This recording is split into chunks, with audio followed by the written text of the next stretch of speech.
Barnaby Jones, starring Buddy Ebsen, also starring Lee Merriweather, with guest stars Julie Summers, Jim McMullen, John McLeod, special guest star Andrew Prime. Tonight's episode, Dark Homecoming.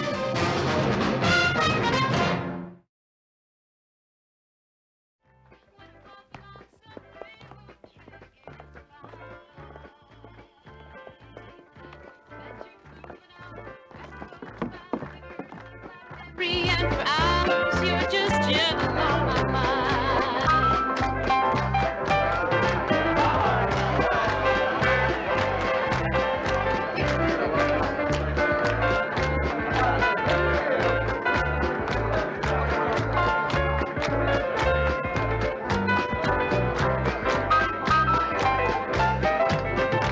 It's knowing that your door is always open and your path is free to walk.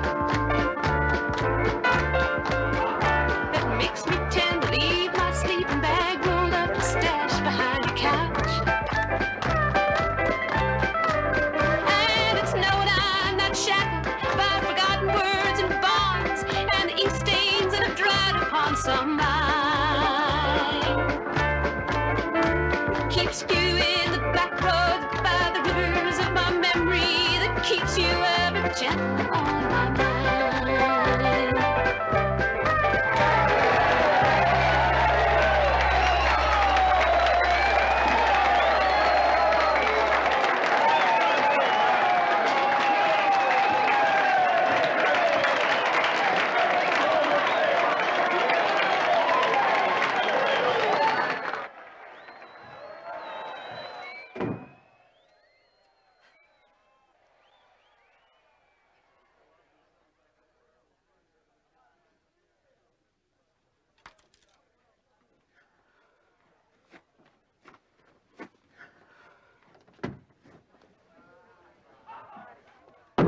Well, well, well. What are you doing in here? Sorry, didn't mean to ruffle Miss Songbird's feathers. Look, Kathy, I don't think we have anything to say to each other. Well, maybe you don't, but I sure do. I saw you out there. What are you talking about? Cliff, I saw the way you were singing to him out there. It's not going to do you any good. I think Cliff is old enough to speak for himself. I mean, I don't know how things stand between you two, but... Well, we're going to be married. That's how things stand. And I don't intend to let the ex, Mrs. Baxter, change it. You understand me? Look, Kathy, like I said, that's up to Cliff to decide. Now, if you don't mind, I have to... Wait a minute. You don't get off that easy. Look, Kathy, I asked you to leave nicely. Now, get out. Don't touch me. I don't care who you are.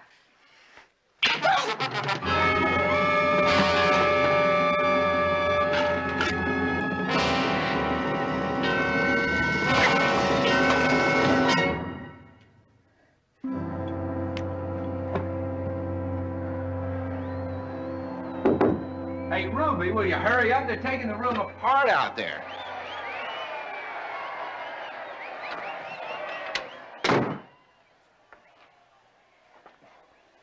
Splash some water on her face and get her out of here.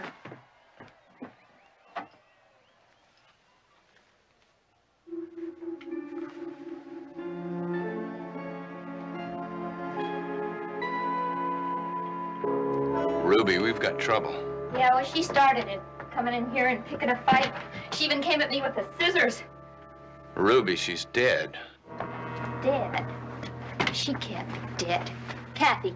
Kathy. You must have hit her pretty hard. No. No. We're in a mess of trouble here. Shine, there's got to be something we can do. It's too late for that now, Ruby. Don't you understand? She's dead. You better get out here, Ruby, before they riot. She's coming. I can't go out there. You've got to. Now, listen to me. It's no good you getting mixed up in this. You let me take care of it. I didn't mean to hurt her. I know. Now look at me. Look at me. You're gonna go out there, and you're gonna let old Shine take care of this. Now I'll handle it. Come on. Come on.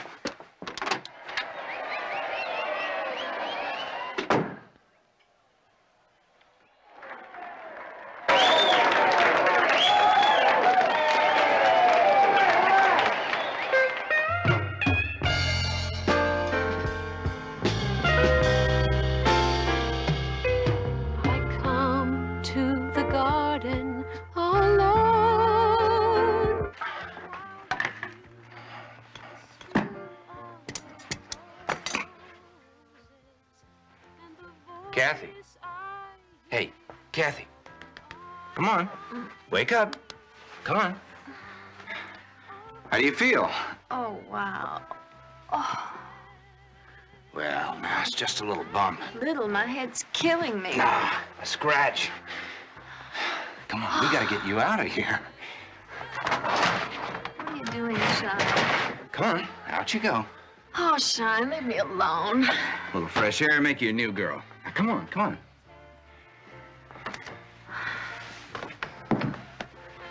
That's it.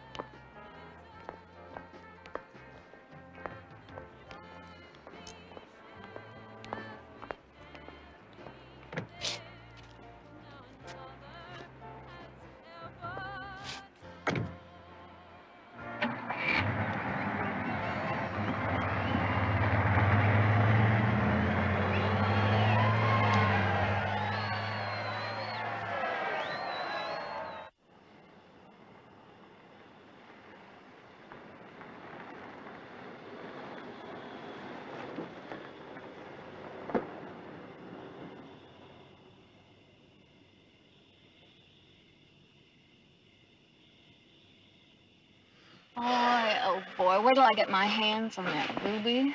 Am I gonna fix her wagon? Take it easy. You got off lucky. Lucky.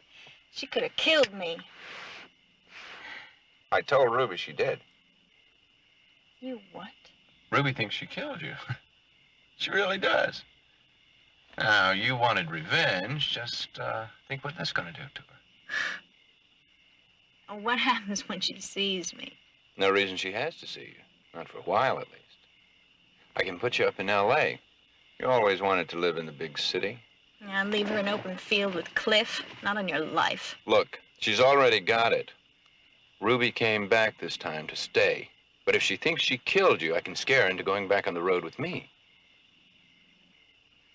Now, what happens when she finds out we fooled her? Who knows? By that time, Ruby and I might even be married. Anyway, I'll have what I want, and you can have what you want. You've been after me for a long time about a career. Now I can connect you with the right people, change your name, get your top vocal coach. With luck, you might even be bigger than Ruby one day. You're slick, Shine. Too slick for me. You'd end up tricking me the same way you're trying to trick Ruby right now. I don't trust you, Shine. Take me back. I can't do that. Not after what I told Ruby. Take me back or I'll walk back. Kathy, you're going to Los Angeles. And a pup's gonna have kittens. Goodbye, Shine.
Hawkins, did Kathy ever take off like this before? Not this long. Not without telling me anyway. What'd the sheriff say? Well, I guess I better tell it to you straight, Mr. Jones. Kathy is somewhat of a reputation around here. George said he'd look into it, but I know you pretty well figure she'll show up on her own. But you don't think so? I pray she will. She didn't take a car, didn't pack her bags. It's not like Kathy. The one thing she's particular about, that's her clothes.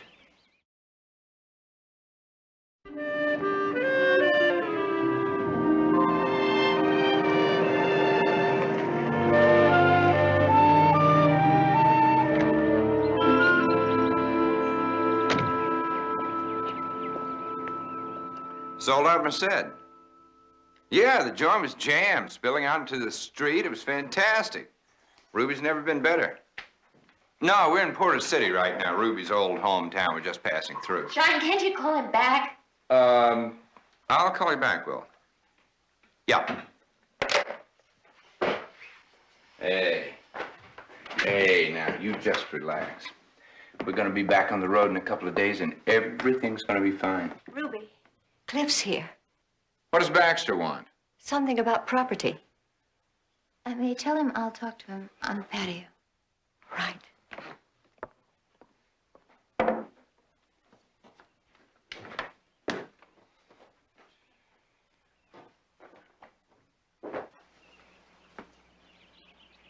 Ruby, why don't you let me handle this? No, I can handle it.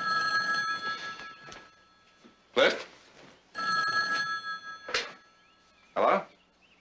Freddie! Hey, we've been expecting your call.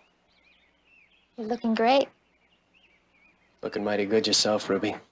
Freddie, you're my main man. I had you penciled in all along. You shouldn't worry. Shine, can you please take that inside? Hold on a minute, Freddie. Thanks. I never had a chance to thank you for the flowers. Good to have you back again, Ruby. Plan on staying a while this time? No, Shine's firming up the schedule right now. Well, I sold the rest of the yearlings and figure we might have a favorite at Ruidosa this year. Cliff, that's nice. I'm really glad for you. The horses are still half yours, you know. That's what I came to talk to you about. You never did return the settlement papers, and we got an offer on the river frontage. Oh, well, go ahead, sell it. I won't give you any trouble. Well, I can't sell it until I get you to sign the papers. I need your autograph. You know, it's funny, I still have the plans for the summer house we were going to build there. Listen, I don't have to sell it, you know. I can... Look, I'll see that you get the papers this afternoon. Ruby, what is it? What's the matter? Nothing. I guess it's just coming home blues or something. Seems like everything here happened 100 years ago. No, it was 8 months ago. 8 months, 1 week, 3 days. And I'm the guy who can never remember our wedding anniversary. I guess a divorce is easier to remember. I figured you were happier now. I read about you all the time in the magazines. You're a big star. Oh, yeah, big star. How about you, Cliff? How's it been with you? Oh, same old waiting game, you know. Wait for the mares to foal, the kids to fill out, and then there's the auctions. Mainly, I wait for a woman to come to her senses. Last night, there's something.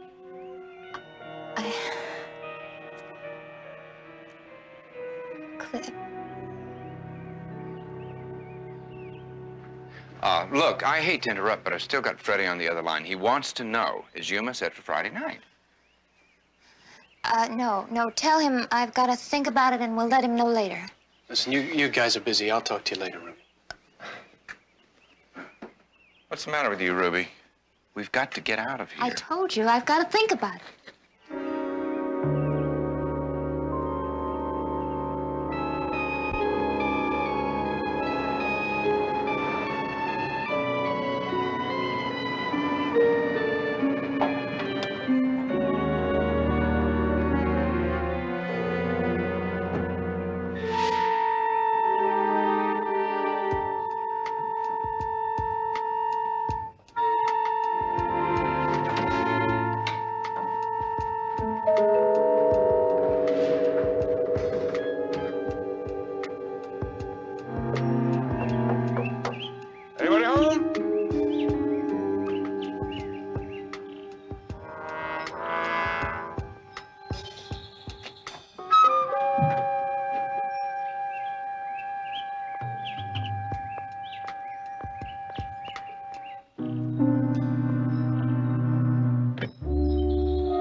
for Cliff Baxter.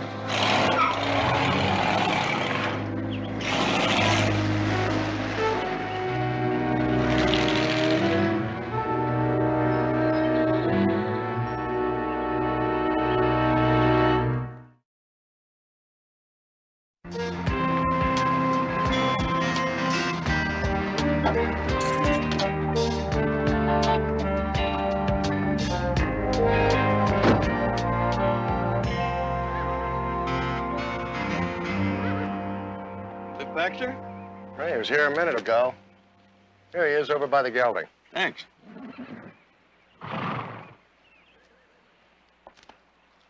Ah. Well, muscle chest. Looks like a winner. Sounds like you know your horses. I like his haunches. Looks like he can get out of his starting gate. That's important at 400 yards. You a buyer? No, I'm a private investigator. Barnaby Jones.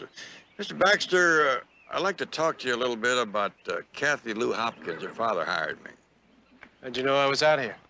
Well, I went by your place, and I saw your stables and your short track out back, and I read about the sale and put two and two together, and it came out quarter horse. That's a sample of your work. You ought to find her in no time. And you're not worried about her? She's a free spirit. She'll turn up. You didn't go looking for her the other night at the Silver Spur when she disappeared? I figured she went home with somebody else, probably Wayne Gibson. Wayne Gibson, who's he? Well, he's an old boyfriend of hers. He was there, and from the looks he was giving me, I figured he wasn't too happy. Did he have a reason? Me and Kathy? No, not hardly. That's not the word around town. Well, it's a small town, Mr. Jones. People jump to conclusions. There's nothing serious between us. Red, this is the one I want. You can make out a bill of sale. I'm sorry, sold. Sold? Yeah, not more than 5 minutes ago. Cliff, he's yours. I missed your birthday, so many happy returns. That was real sweet of you, Ruby. This is Mr. Jones, Ruby Deems. This is an unexpected pleasure, Miss Deems. I'm a big fan of yours. Well, thank you. Mr. Jones is a private investigator. He's here looking for Kathy. I imagine Dwight's getting a little nervous. I didn't know she was missing. Oh, yes, she's been missing for 4 days. Did you know Kathy? Oh, well, everybody knows Kathy, but I'm afraid I haven't seen her. Well, Cliff, I better be going now. Nice meeting you, Mr. Jones. Thanks again, Ruby. Quite a woman. Quite a present from an ex-wife. Most divorces I know about, all the husband gets is a horse laugh. You got the whole horse. I can see you did your homework. Well, I'm a fan of Miss Deems, and I'm sorry to hear about the two of you breaking up. It's all right. It's just a case of Ruby wanting a career, me wanting a full-time wife. If you're wondering, Mr. Jones, it had nothing to do with me and Kathy. Well, I was wondering, but that's part of my job. And I guess I better get the rest of it attended to. Thank you, Mr. Baxter. It's all right.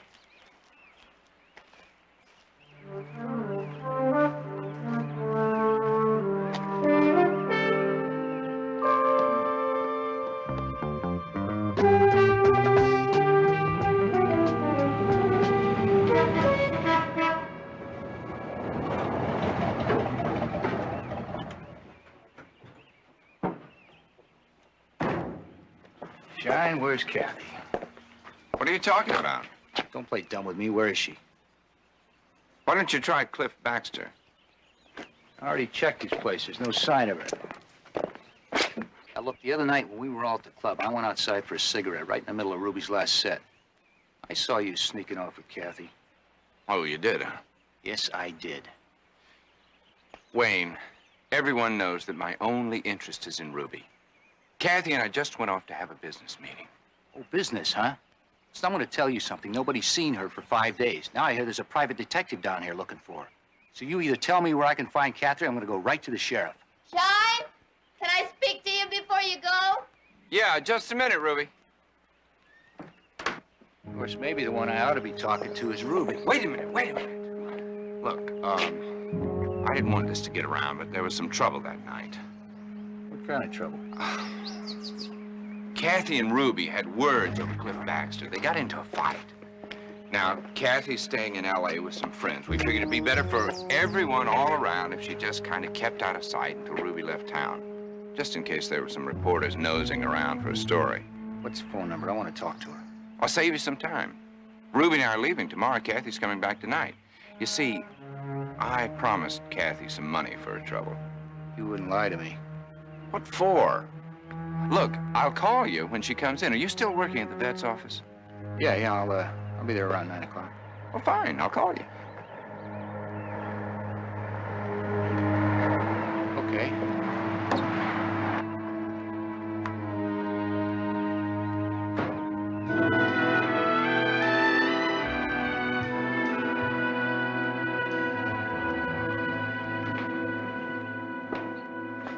Afternoon. Can I trouble you for a glass of cold milk? Fresh out. Sorry. Something to be sorry about. But I'm the culprit. I just polished off the last carton. Not much call for it here, so the boss says I can have all I can drink. Just so long as I don't moo at the customers. Can I get you something else? No, thanks. What I really want is some information. What about? Were you working the night of Ruby Deem's homecoming? That was a big night. Wouldn't have missed it. She always plays here when she's in town, because this is where she started. Just listen to that sweet voice. Ruby never lost touch.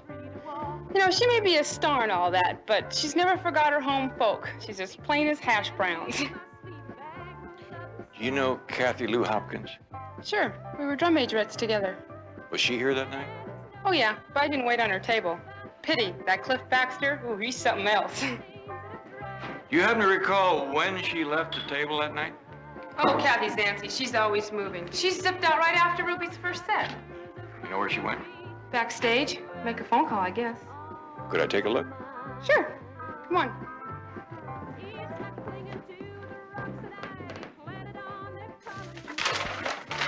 See, here's the phone. Oh, we gotta keep that locked. Souvenir hunters would take the paint right off the wall. You think Kathy may have left the club by this door that night? She could have. I never did see her come back to the table. How about Wayne Gibson? Yeah, how about that, Wayne? Cute, huh? Kathy has all the luck. Did you notice when he left the club? He left by himself, right after Kathy, as a matter of fact. Well, thank you, young lady. You've been a big help. Hey, next time you're in, we'll have milk. I'll see to it.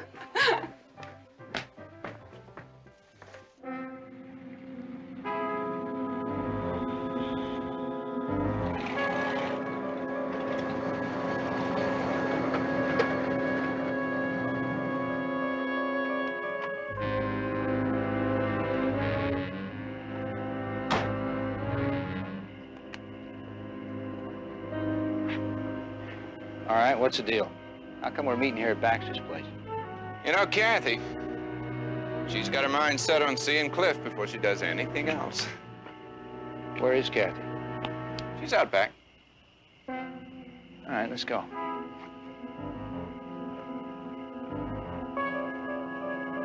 Yeah, well, I think that's really stupid, Kathy, coming over here, because Cliff Baxter doesn't care anything about her. I'm glad we agree. The last thing I want is more trouble between her and Ruby. Now, look, I'd like to get her out of here before Ruby and Cliff come back to the club. Well, don't worry. I'm taking Kathy with me this time. Fine. Kathy? Hey, Kathy. There you are.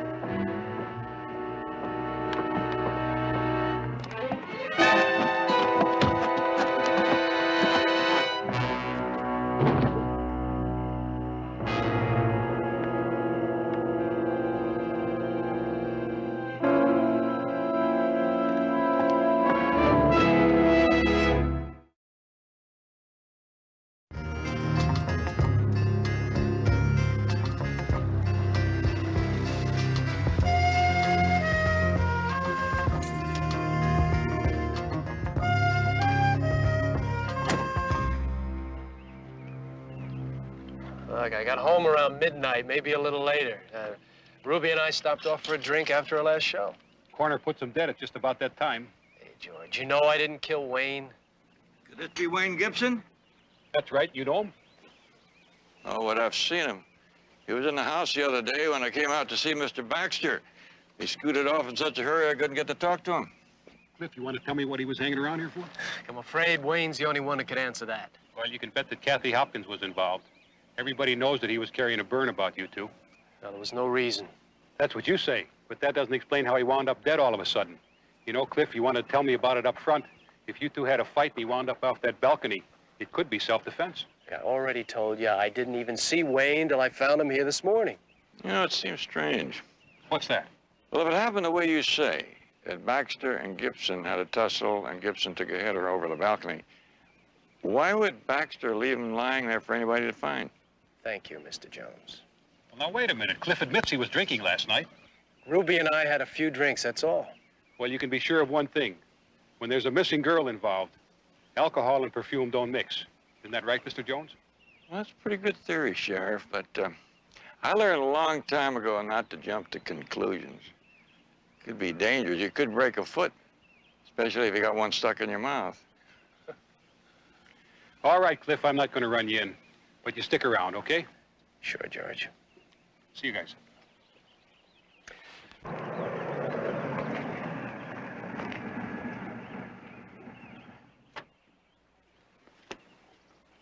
Steve? Jones. Hello. I don't believe you know my manager, Shine Stanfield. Hello, Mr. Jones. Pleasure. I understand that your end of the business is sometimes as important as a good voice. Yes, I couldn't do without Shine. Now, what can I do for you? Well, I just wanted to ask you a few questions, Miss Deems. Do you recall seeing Kathy Lou Hopkins backstage the night of your homecoming? No. Should I have? Well, the waitress told me that she might have gone back to make a phone call, and I thought maybe... I saw her. She came backstage, but she didn't make a call. She went right out the back door. I wonder why. Ducking out on Cliff Baxter, I'd imagine. That seems strange. I understood that she was stuck on him. Well, Cliff Baxter isn't her only beau. Wouldn't be the first time Kathy played one against the other. Well, if you're referring to Wayne Gibson, I don't think he'll be giving us any information. Yeah, we got a call about him earlier. That looks kind of bad for Cliff. Miss Deems, you were out with Cliff last night. Had he been drinking? Yes. Yes, but he wasn't drunk. And he didn't kill Wayne, Mr. Jones. The way I read things between you two, I don't think he did either. Is that detective analysis, Mr. Jones? Oh, just cracker barrel logic. Kathy's been missing 5 days now. It seems to me if Cliff had been upset enough to kill somebody over her, he would have bristled when she walked out on him. I never thought of it quite that way. Look, I'm sorry, Mr. Jones, but we got to get packing here. We got a date in Tucson tomorrow. Ruby? Yes, we better. Sorry, I didn't mean to hold you up. Miss Deems, don't worry too much about what happened around here the last few days. We'll have the answer shortly. You have a lead, then? You might say. If Baxter didn't kill Wayne Gibson, it was the act of a person in panic, and that always leaves a trail. Couldn't it have been an accident? Hardly. There was a struggle on Baxter's veranda, and when we find out who Gibson was struggling with, we may have a lot of answers. Is that more cracker barrel logic, Mr. Jones? Plus a pinch of instinct. Have a good trip.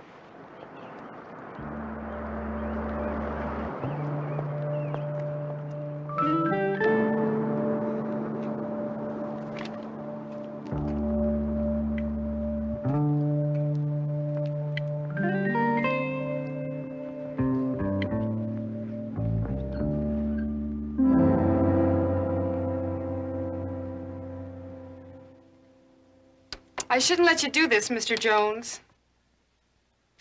Well, if nobody ever took a chance, nothing ever get done. We really better go now. Well, I'm finished anyway. Thanks, Billy. You've helped me a lot. You're welcome. Oh, just a minute.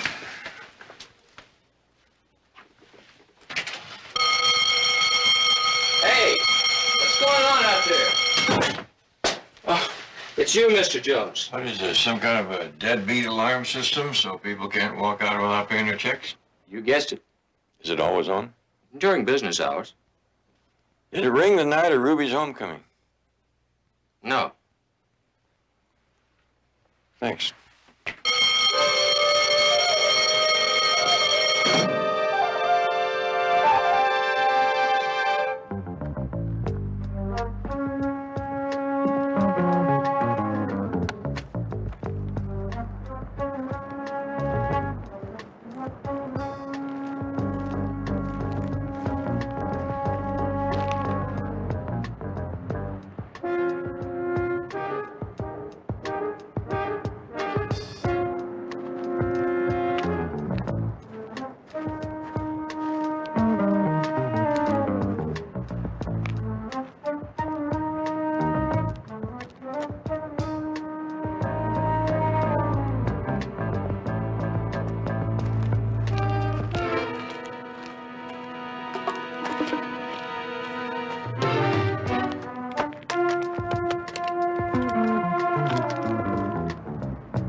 like to make a long-distance call. Area code 213-555-6793. Barnaby Jones.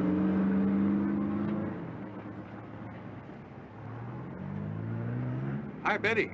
Barnaby, I'd just about given up hope of ever hearing your voice again. How are things going? Well, if you like the sound of my voice, we got a real sweet voice up here. Ruby Deems, you know her? Oh, know of her. Fantastic country and western. You ever want to meet her? I got an inside track. Oh, would I? All right, Barnaby, what do you need? My comparison microscope, some slides, a small bottle of nail lacquer, a bottle of alcohol ether mix, some Canada balsam, and your own sweet smile. Well, if traffic isn't too heavy, I'll be there in about an hour. I'll be at the Dwight Hopkins farm, Route 70 on the west side of town. All right, I'll be there. Bye. The hair on the left is one that I took out of Kathy's hairbrush. You see how thin the root is, as if it had come out naturally. The one on the right is one I took off the window in the dressing room. You see how fat the root is, sort of bulbous, as though it had been pulled out. Look identical to me in every characteristic. Except the root. I believe that the hair I took off the window in the dressing room is Kathy's, just as these prints that I took off her mirror are identical with the prints that I took off the window in the dressing room. Well, then, Kathy was in the dressing room the night of Ruby's homecoming? I think there's very little doubt of that. Question is, why did Shine and Ruby go to such great lengths to lie about it? They can't very well deny evidence like this. Depends on what they're trying to hide. These prints from the window had a little blood on them. Think Kathy's dead? I think they're the only ones who can tell us. I think we ought to go pay them a visit.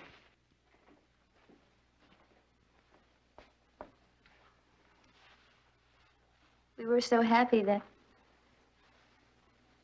Hey, Ruby, what's the matter?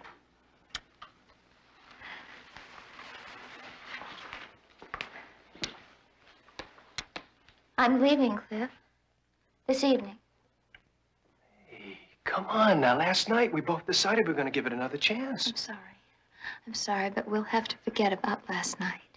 Does it have anything to do with Wayne, or you think something's going on between me and Kathy? No. It has nothing to do with you. I love you. Seeing you again has made me know just how much, but there's nothing I can do. Look, Ruby, I'm not going to let you walk out of my life again. Cliff, I have to go. Not without a better explanation than that. Look, we might not get another chance again. Come on, what is it? Nothing can be so terrible. Oh, it is. It is. Please, just let me go.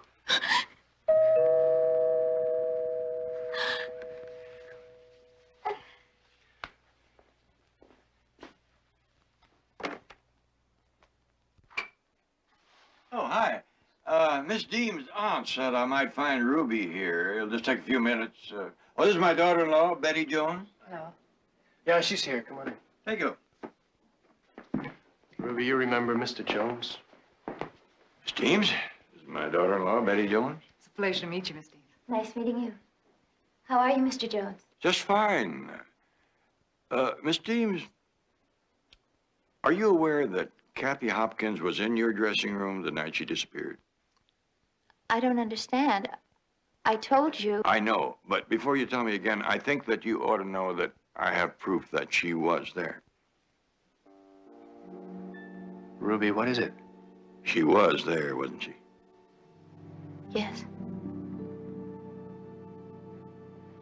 Why don't you tell us exactly what happened?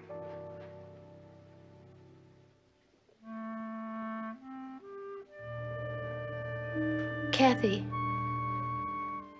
came backstage during my change.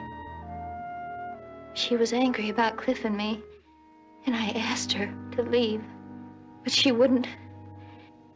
And then suddenly we were fighting, and I hit her. I hit her. She had the scissors, and I hit her with a bottle, and I killed her. Ruby, you don't have to say any more. Now we get a lawyer. Mr. Baxter, I'm not a policeman. No, Cliff, please. I want it out. I want it out. Oh, thank God it's over. Not quite, Miss Deems. What did you do with the body? It's in the old Sawhill pond. You put it there? Yes. You lifted up her body and took it through the window, put it in the car. Yes. And I understand that when you came back on stage, you had changed your costume. Now, where did you get the time to do all of that?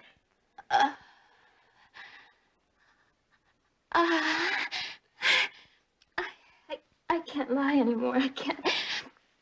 Shine did it for me, but he only did it to protect me. It's very good of Shine, very loyal. Was he there that whole time? No, he came in after I hit Kathy. How did you know she was dead? She just lay there. And then Shine came in and he checked her and he told me. I don't see. It's all right, Ruby. These are latent fingerprints of Kathy's that I removed from the window in your dressing room. Little blood on them, probably from when you hit her. What are you talking about? Dead people don't leave fingerprints. Kathy was alive when she went through the window. They're hers. I checked. I don't understand. You mean I didn't kill Kathy? Not in your dressing room, you didn't. You mean Kathy's still alive? She's still alive? I wish I could believe that.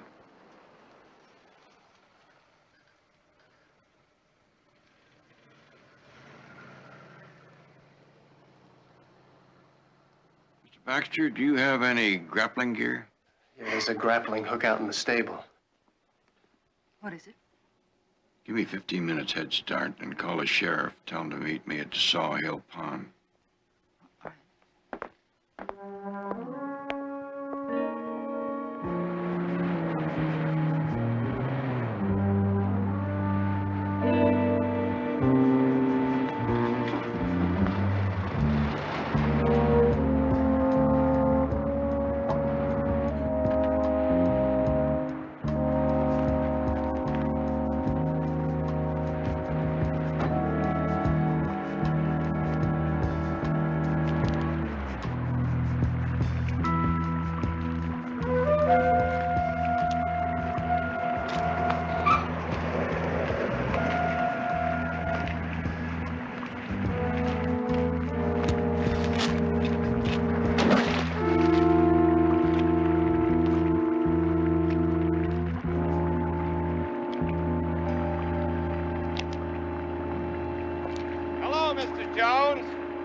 I've been expecting you, Shine.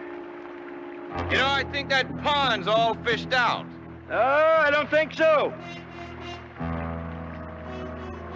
Matter of fact, I think the fish I want's still around here. When I find Kathy's body, I'll have the evidence that she didn't die from a blow on the head, that Ruby didn't kill her. That's why you followed me, isn't it?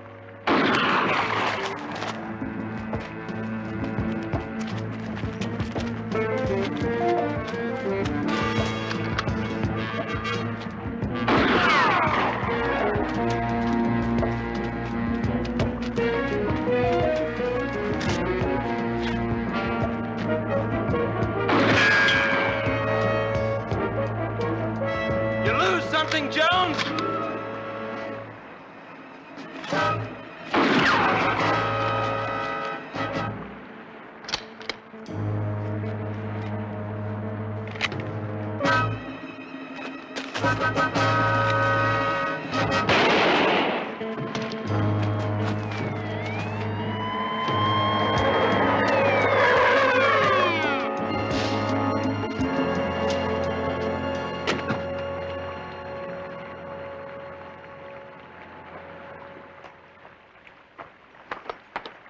Get an ambulance, and you better bring out a crew. I think they'll find Kathy Hopkins' body in there.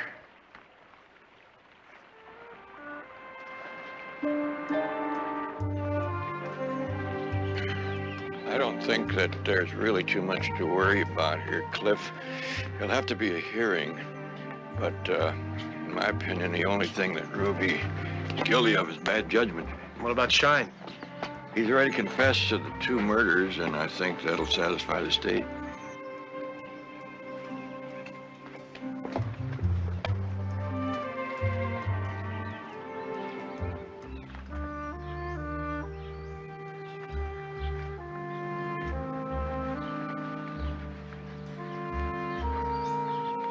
I'm so sorry, Mr. Hopkins. Mr. Jones told me the whole story. I don't blame you, Ruby. I guess the problem is I blame myself. If I hadn't trusted Shine... Nothing wrong with accepting your share of the blame, as long as you don't give yourself a life sentence. Thank you, Mr. Jones. For everything. Mind if I go with her, George? No, not if she doesn't.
Barnaby Jones, starring Buddy Ebsen, also starring Lee Merriweather, with guest stars Lawrence Luckinbill, Ellen Weston, Kaz Garris. Tonight's episode, Time to Kill.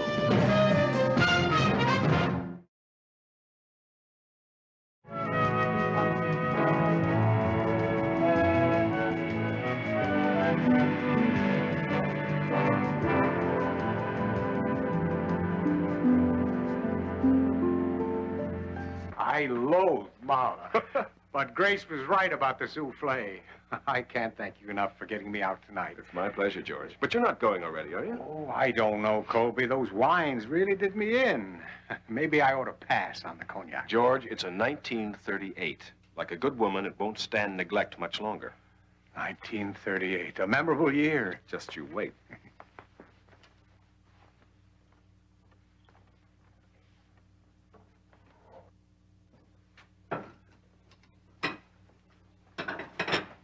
Well, Hannah, another masterpiece? I hope you weren't expecting anything less. Not from you. Why don't you get out here and finish this tomorrow morning? Oh, thank you.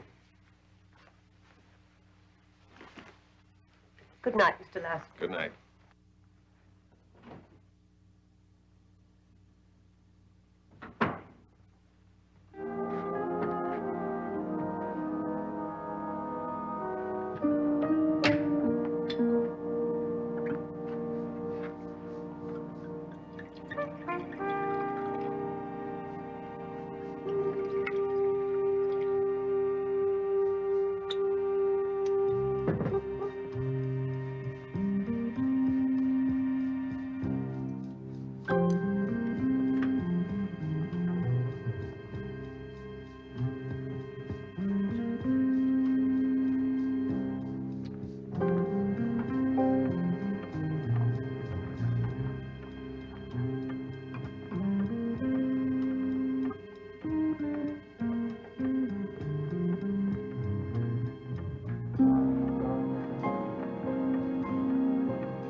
Barnaby?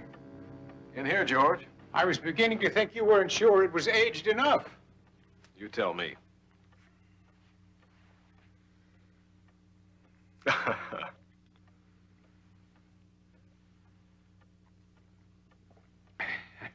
Well? Incredible.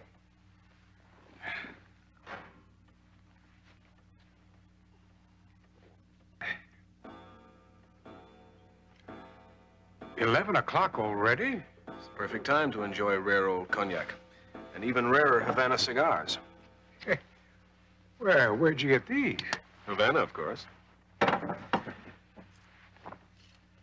Now, George, as I was saying at dinner, California vineyards are an investment that cannot afford to be overlooked. A vineyard? Yeah. I've been doing some checking up around Calistoga. Do you have any idea what the profit is on owning all those fields up there? In less than 5 years, the return on your investment... George, the return on your investment... George. George.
Right there. Now turn around. Nice and easy. Put your hands on the window.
Less than 5 years, the return on your investment would have tripled, George.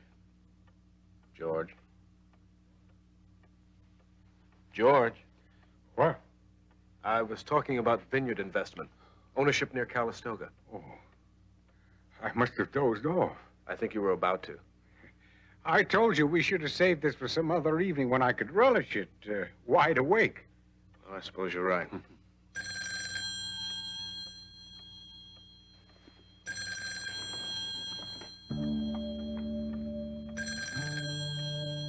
Hello? This is Mr. Weatherly's answering service. Is he there? Yes? May I speak to him, please? Yes, just a minute. George, it's your answering service. Thank you. Weatherly. The police have been trying to reach you, sir. What? Someone's broken into your house. When? A little while ago. Shall I connect you? No, I'll be right there. Can you believe that? While we've been sitting here, someone's broken into my house. And nothing else was taken, Mr. Weatherly? And nothing else. I've been all over the house. Just the Exeter. Mildred's diamond. Mildred? My late wife, Lieutenant. I bought it for her. Lieutenant? Oh, Barnaby? Well, are you listening to the police band again, or is this official? No, this is official. California Meridian Insurance called me. They had the diamond insured for $1 million. And worth at least half again as much as that in today's market. Mr. Jones. I'm Barnaby Jones, private investigator. It's an awfully expensive stone not to keep in a bank vault. I did. I brought it home to have it reappraised and sold. How many people knew you had the diamond here in the house? As I told the lieutenant here, just a few friends, the appraiser, of course, and my servants. You've already made a list, Barnaby. I'll get a copy over to Betty if you like. It's like who's who. You got a symphony conductor, stockbroker, important banker. Not exactly the kind of people you find on the 10 most wanted list. Of course not. I told you. These are my friends. What about the servants? Been with me for years. I don't understand. Why do you think the thief must be someone I know? The Exeter was the only thing taken, Mr. Weatherly, and only those people close to you could have known about it. And people talk. One of your friends may have mentioned it to one of their friends. And like trying to track down a piece of gossip. You never know how it started or how many people know about it. Yes, well, it's been a long night. If you don't need me anymore, Lieutenant, I think I'll get some rest. Of course, Mr. Weatherly. Thank you. We'll be in touch later.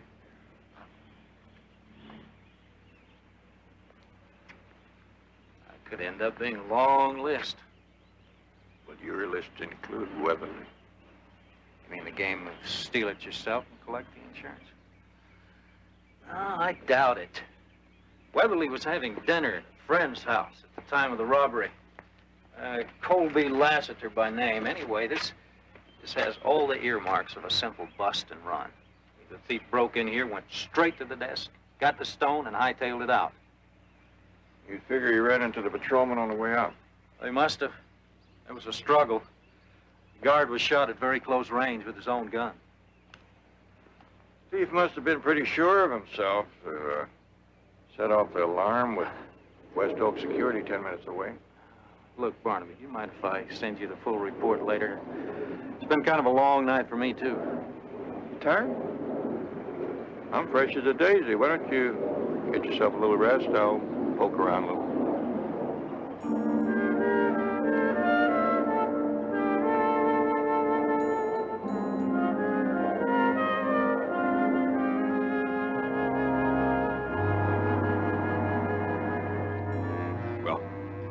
You're right. I am a little more impressed with you now. I had no idea it was the Exeter diamond that we were talking about. Can you cut it? Have you heard of the Cashman diamond? Oh, yes. The man who recommended you in Marseille said that was your work. Mm-hmm. You see, I come recommended. You arrive without a name and no credentials. This is all you have to know about it. Oh, but I know a little more about you than this, my friend. For instance, you're an amateur. A lucky amateur.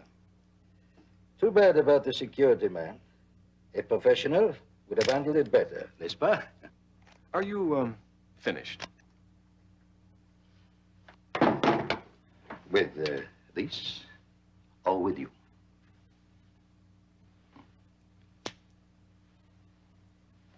When will you be able to cut it? Tomorrow, 2 days, maybe a week. First, I study the photos, mark the sketches. I haven't got a week. I will get in touch with you. How? Oh, no. I will get in touch with you.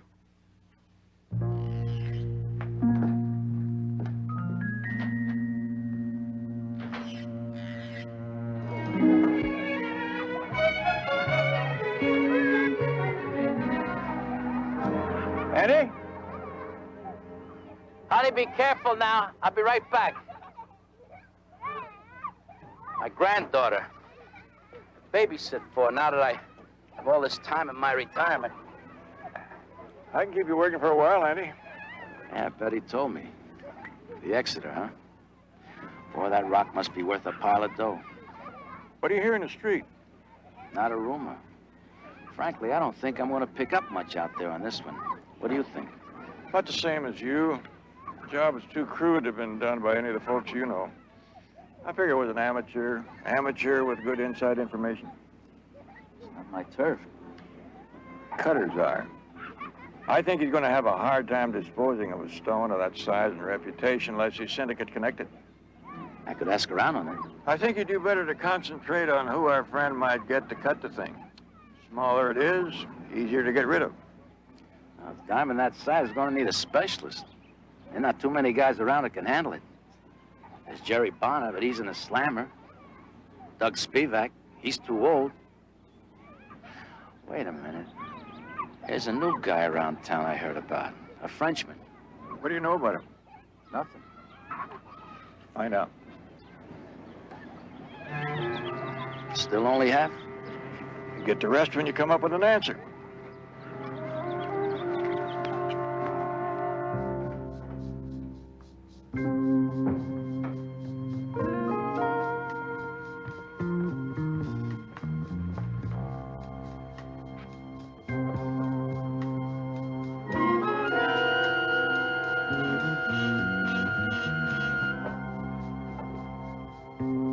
Colby. Not even a hello for your prodigal wife? Don't tell me you're still mad at me. Claire, you know I can never stay mad at you.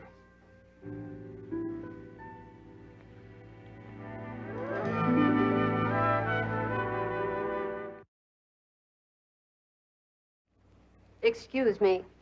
There's a Mr. Jones to see you. I hope I'm not interrupting. Well, now that you're here, Mr. Jones, what is it? I'm a private investigator looking into the theft of the Exeter diamond for California Meridian Insurance. Oh, yes. That's George Weatherly's diamond. Remember, that's the one he bought from Mildred years ago? I understand Mr. Weatherly was having dinner here last night when it was stolen. Yeah, that's right. His answering service called with the news. Were the other guests still here? No, they all left a short time before. You didn't tell me you had a dinner party last night. Just a small dinner. The Claibornes were here, the Danubas. Do I understand that you weren't at the party? Oh, no. I was still in Switzerland last night, your time, on a skiing trip. But I'm fascinated. You mean you think someone who was here might have taken it? At this point, Mrs. Lassiter, I'm not just looking for a needle in a haystack. I'm looking for a haystack. How do you expect us to help you with it? Well, it's beginning to look a little bit like an inside job. Somebody that knew Mr. Weatherly, knew he had the diamond home for reappraisal. Sounds fairly preposterous to me. Well, I'm trying to talk to everyone who knew about the Exeter. Possibly you may have even mentioned it to someone. Excuse me, Mr. Jones, there's a telephone call for you. Oh, thank you. I hope you don't mind. I left the number with my secretary. Not at all. Yes? Barnaby, Andy Burns just called. He left the name of a man who knows about the French diamond cutter he mentioned to you. Fire away. He's the chef at the Le Pomerol restaurant. Le Pomerol restaurant. Yeah, got it. Thank you, Betty. Nice place, Le Pomerol. A bit too Provençal for my taste, but... Well, thank you for the tip and for your time. Sure. Ms. Lassiter.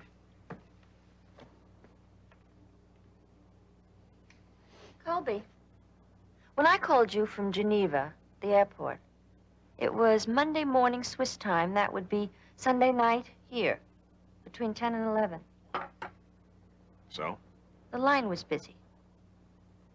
When I was here with George? 3 separate times. I had the overseas operator keep trying for over an hour. Line must have been out of order. But you said George's answering service got through. Oh. Well, but they weren't calling from overseas, now were they?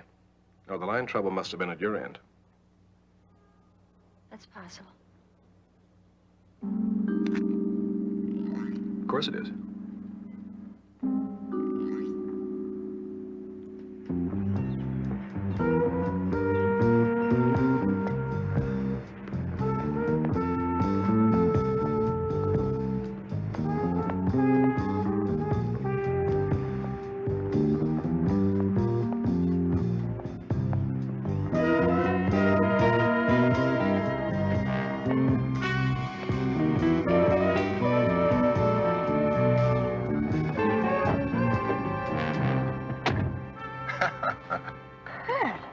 Surprised, Claire?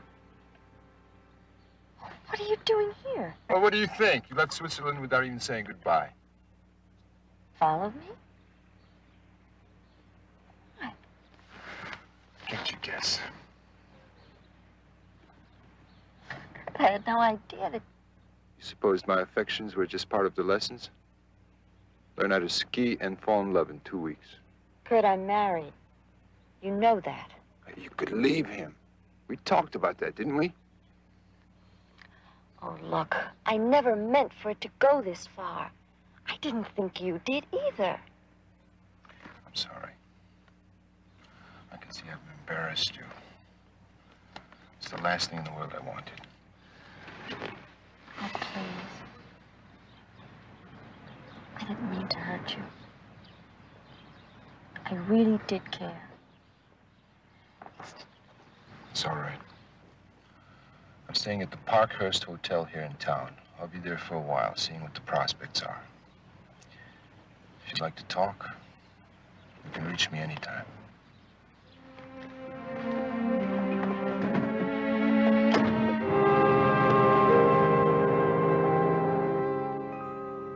No closer to the source. A swift pass with the match. A little éclat in the gesture. Where is your sense of showmanship, huh? Again, s'il vous plaît. Snap. The match. Voilà. Alors, the pass. Oh!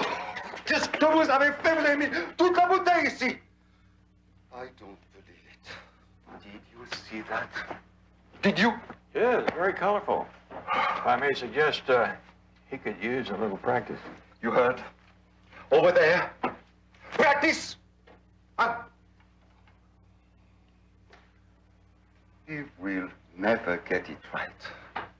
Once a short order cook, always a short order cook. What can I do for you? I'm Barnaby Jones, a friend of mine, Andy Burns. Andy Burns? Yes, he told me that you might be knowledgeable about a diamond cutter who works in this area. In this area? In Marseille, perhaps, but not here. Who are you looking for? Oh, he's a Frenchman. He's competent enough to handle a stone the size of the Exeter. Ah, the Exeter. Yes. It is possible. I know him. We did business once before I was forced to retire by the authorities. The celebrated Cashman diamond. Can you believe that Marcel tried to cheat me? Marcel did that? Yes. What's his last name? Marcel Deloud. He had the gall to come in here only a month ago and ask me for a job. Incredible. I nearly threw him out bodily. Well, as you were tossing him out, did he happen to mention his address? No. Well, no matter. I have some friends who owe me favors down at the Bureau of Immigration. Thank you very much. Oh, Monsieur Jones. You will come back to dine, perhaps. I have some superb coquille Saint-Jacques you might like. Oh, scallops. Yeah, I'll be looking forward to that. The place is still here.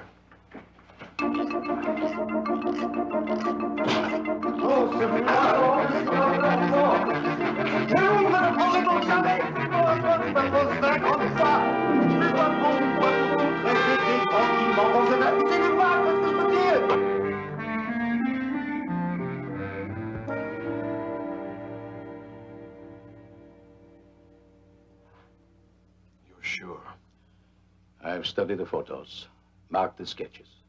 Now, there is only the cutting left.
What happened? I don't know. These things, they happen, but rarely. So rarely. How could it? Some flaw. Infinitesimally small. No one could see. That can't be. That's impossible. Diamonds don't crumble like that.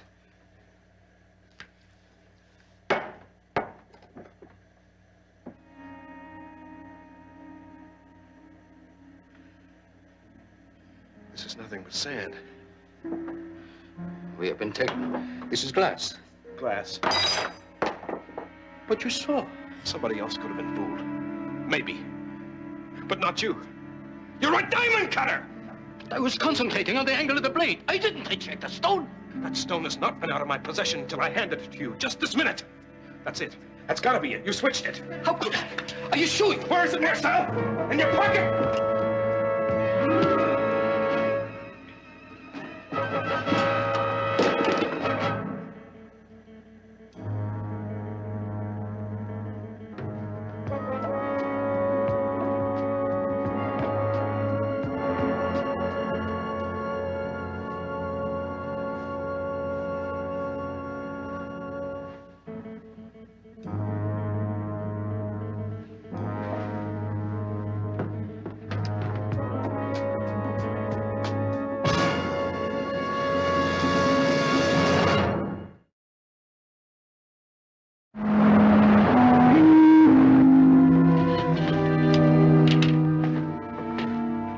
Lieutenant.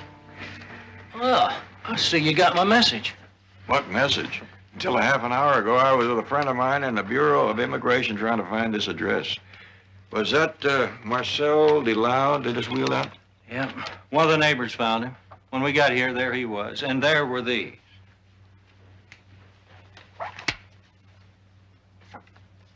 That's the Exeter, all right. And pieces of glass all over the floor. Glass. Looks like Marcel tried to pull a duplicate on our friend, the thief. But he was too smart to fall for it. Huh? Any evidence as to who our friend is? No. Well, we know one thing about him. He's still in town. But what does he do now? Look for another cutter? Maybe. Maybe he thinks it over and makes a phone call to California Meridian.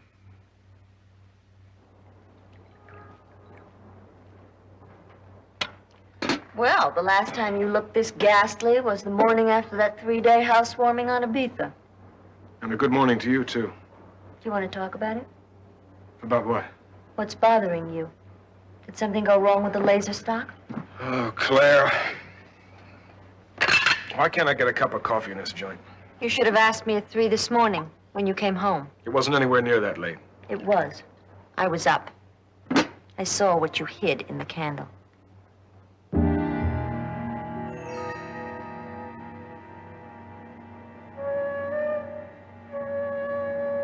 And then there was this, in the morning paper.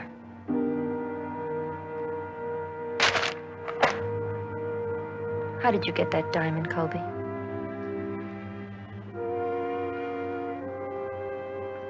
You seem to have put it all together. You did it yourself? Like always, you underestimate me. There are 2 men dead. That couldn't be helped. All I planned to do was steal the jewel. Why? For us. That fight in Nice, it was about money. Money! You and I never thought twice about money before. George's fortune does not rest on that diamond. It was in his home. It was going to be so easy. No one would be hurt. Except that guard. Claire, he caught me. I didn't want to kill him. Why did he have to pick that time? And this diamond cutter, Delode. Do you know what he was trying to do? After all I went through to get that stone, he wanted to steal it. He was trying to substitute a glass phony. And he pulled a gun on me. I had no choice, Claire.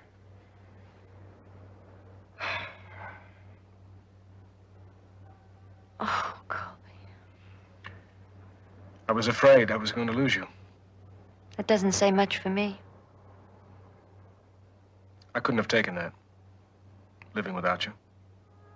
I would have done anything. You should have told me. Well, now you know. Only I wish it hadn't ended this way. What are you going to do now? That's what kept me awake most of the night, trying to figure out. It's too risky to try to find another diamond cutter now. And there's no way I can sell this thing whole. Unless I sell it to the right buyer. Now, according to the call, the thief wants $400,000 for the accident. Green. Black, thank you. Now, that still saves the company over $500,000, considering that we're still in the old appraisal. So we've decided to agree to the buyback. Well, that sounds like quite a bargain to me, if I've ever heard one, Mr. Reynolds. And California Meridian wants Barnaby to be the go-between, knowing the thief has already murdered 2 people.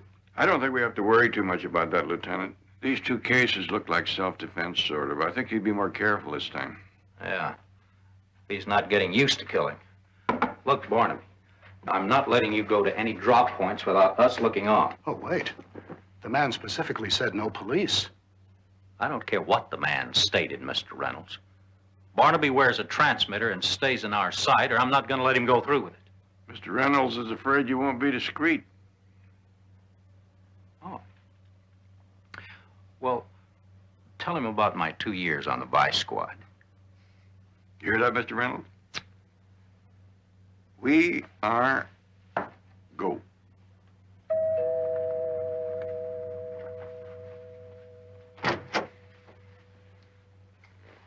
I only let you up because you said you were going home.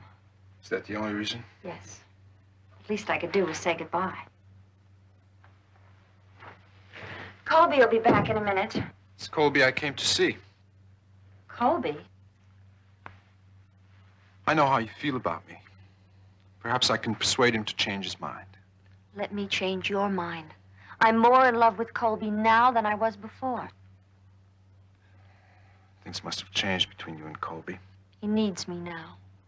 He never did before. Well, I don't intend giving up so easily. Kurt, it's no use. Please go through the kitchen. Why should I? I haven't done anything. Kurt, don't do this to me.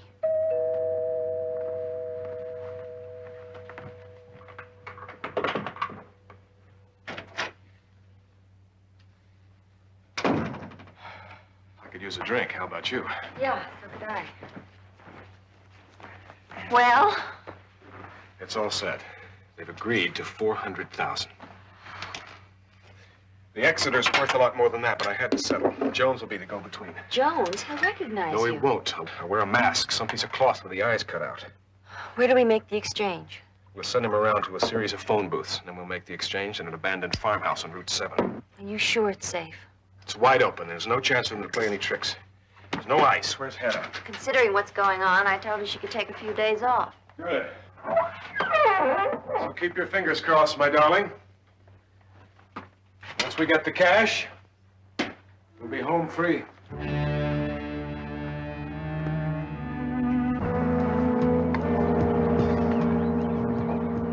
Diamond?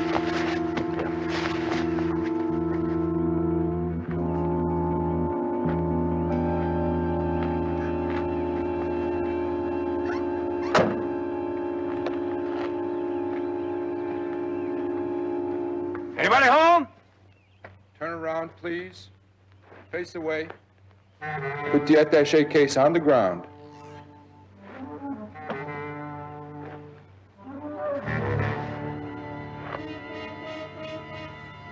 What's he doing? Where's the diamond? There's been a change of plan. Maybe on your part, our agreement was... Unless you wish to be shot where you stand, Mr. Jones, I suggest you return to your vehicle and drive.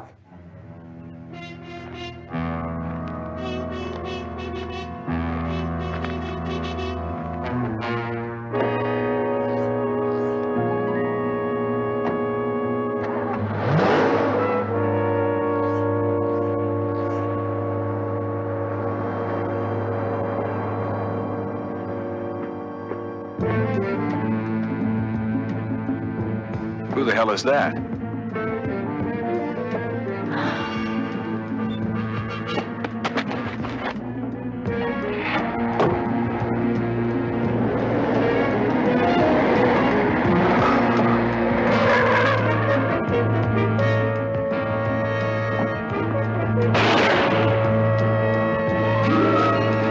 Hold it!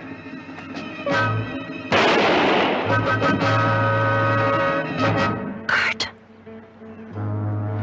Who's Kurt?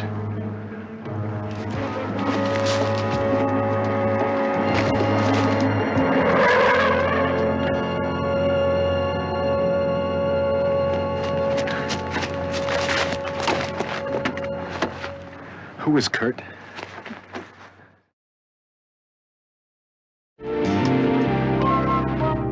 Thanks, Lieutenant. I'm sure Barnaby's anxious to know. Right, bye. Wait.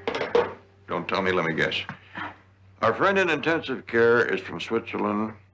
He is either a bobsledder, a ski instructor, or a mountain climber.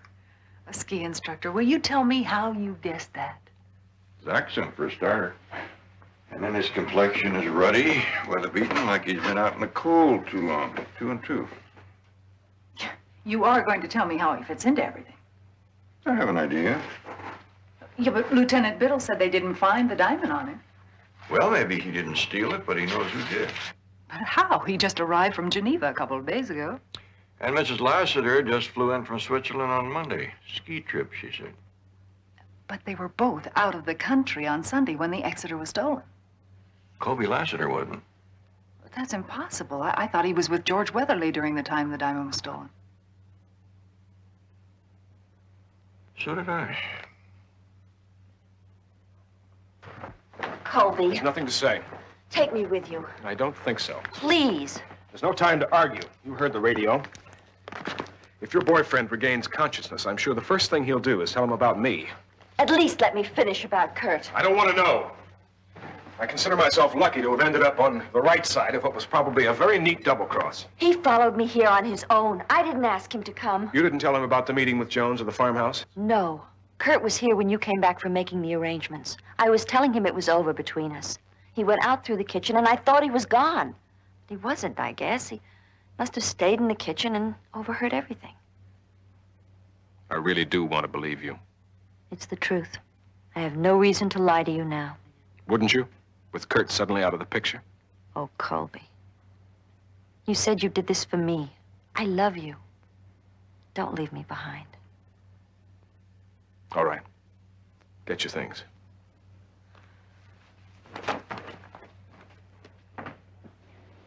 As I said, I went over it several times with the lieutenant. I'm sure nothing new will come out of it. Well, I got a lot of hound dog in me. Once I get the scent, I just can't quit. Now, we're up to the cognac. And the Havana. It was just 11. Colby has this antique grandfather's clock. Perhaps you've seen it. Well, after that dinner and all that wine, plus the cognac on top of it, well, I must have nodded off for a moment. It was then that I... Is something the matter? Cognac, nodding off, waking up. What happened exactly after you nodded off? Well, let's see. I took another sip of the cognac. I took a puff on my cigar. And then I got up to thank Colby for a pleasant evening, and...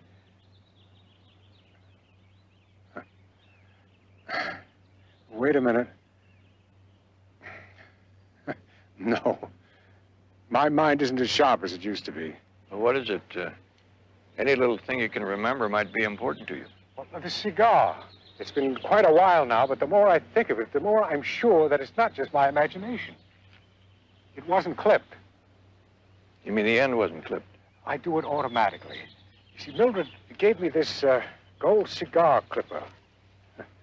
Oh, it must be 30 years ago now. I'm never without it.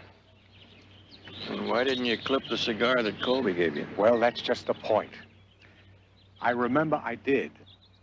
That was before you dozed off. Exactly. Now, when I puffed on it a few moments later, well, I could almost swear it wasn't clipped anymore, which is impossible, right? 2 cigars. How about that?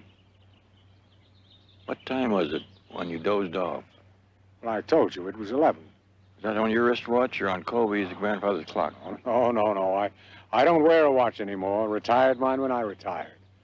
Swore I'd never wear that little Ultimaker again. Well, what are you getting at, Joe?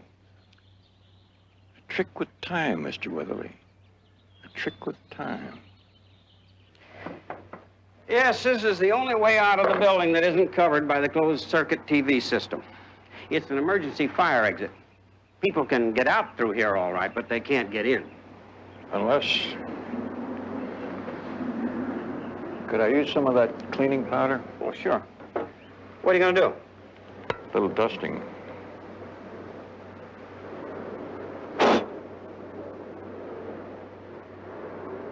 See that? Yeah. Somebody taped that latch down. Looks like they were planning to use this exit as an entrance as well.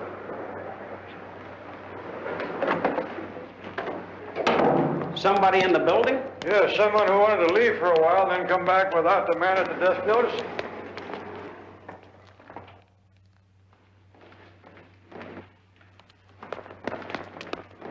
Oh, Mr. Lassiter, I'm glad I ran into you. The case is just about wrapped up. Just needs a little of your time. Well, Mr. Jones, we are in a bit of a hurry here. Well, just take 2 minutes. Well, if you have the case all wrapped up, as you say, I don't understand why you need to talk to us. Well, it's just a matter of confirmation. Little things like the way you cut Mr. Weatherly out of the herd at the end of your party that night with the special brandy. Cognac. And the clever way that you set the clock ahead and then set it back to the correct time when you came back, that was a neat trick. Clock. Are you accusing me, Mr. Jones? You only made one little mistake. That was when you forgot to clip the end of Mr. Weatherly's second cigar. What are you talking about? The Havana that came with the cognac. I double-checked all the guests, and they all left about 10:20. According to George, it was right after that he took his first sip and nodded off for 3 seconds. But the next thing he remembered was the phone call from his answering service at 11:02. That's 42 minutes. Nodded off, huh? It's a pretty healthy snooze. Tell me, what kind of drug did you put in his glass? Just for my information. I'm sure I don't have to tell you anything. This is entirely circumstantial. Not really, Mr. Lassiter. And once your friend Kurt has told his story to the police, I'm sure they'll want to talk to you, too. It's over, you know. All right, Mr. Jones. That's enough. No more, Colby, please. If you use your head, Mr. Jones, I won't have to kill you. I just want to have you along for a little extra insurance. Claire, you drive. Now, sir, will you please get in? I don't advise it. Either of you.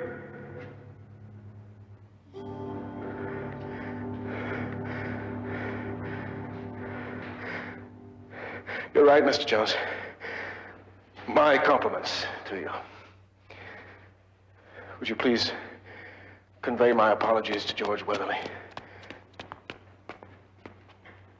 Get the police. Yes, sir.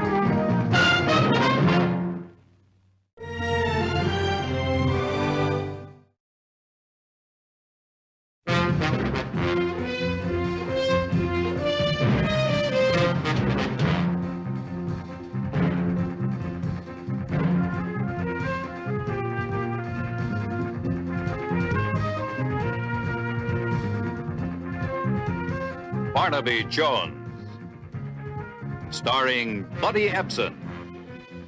Also starring Lee Merriweather, with guest stars Lois Nettleton, Richard O'Brien, Rennie Jarrett.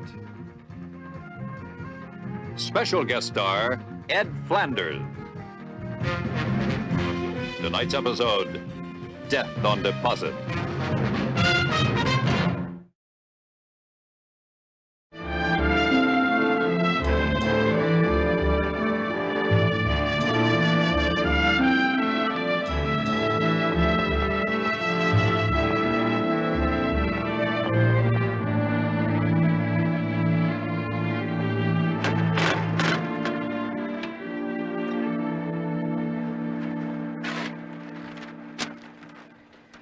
By the end of the week, it'll all be in the computer, Miss Blazeford. Deposits, withdrawals, loans, interest, all of it. You did a very good job, Bert. And next week, I'm going to put the special investment accounts and the estates into the computer. Oh, no, you won't. Well, the computer can't tell us the whole truth unless we tell it the whole truth. My father handled those accounts personally, and so do I. Mr. Sturmer's waiting in your office, Miss Blazer. Oh, thank you, dear. When are you coming by tonight? I can't tonight, Gail. I've got to run a few checks on the machine. Bert, I hardly ever see you anymore. We're supposed to be engaged, remember? Yeah.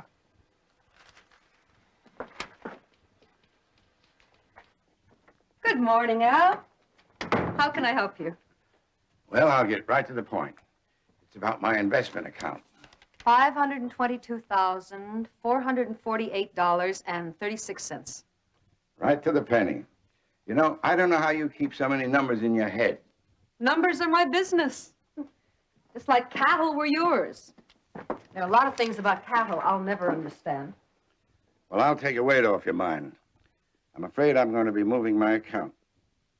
Oh, shush. Now, you'll do no such thing. What's the trouble? There's no trouble, Ellen. Not with you or the bank. It's just that I'm going to move into a retirement village closer to Los Angeles. Well, your money will be perfectly safe here. Has been for 40 years. I know that, Ellen. It's been here so long, I almost feel as though it's mine. You can always bank by mail, you know. I think I'd rather have it somewhere closer by. You know, Papa would turn over in his grave if he knew about this. I've made up my mind, Ellen. I'm sorry. All right.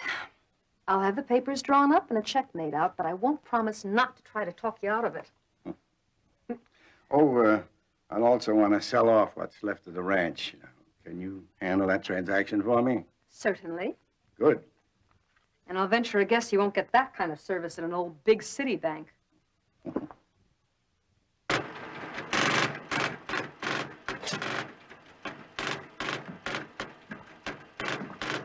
Hi, Bert. How's the allergy? Starting to get those headaches again. I'll mix you up a little something when I get back to the store. I'd appreciate it, Doc. I'll drop by this afternoon.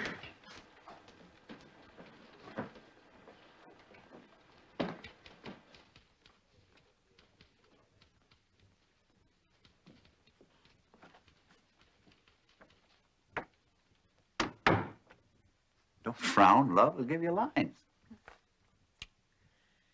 Al Sturmer is withdrawing his money. All of it? He's closing his account. There's some papers he has to sign. I thought maybe we could drive out this afternoon. Well, Al probably needs a refill on that prescription for his arthritis. Maybe I better mix him up a little something before we go, huh? You do that, darling. I'll pick you up later. Okay.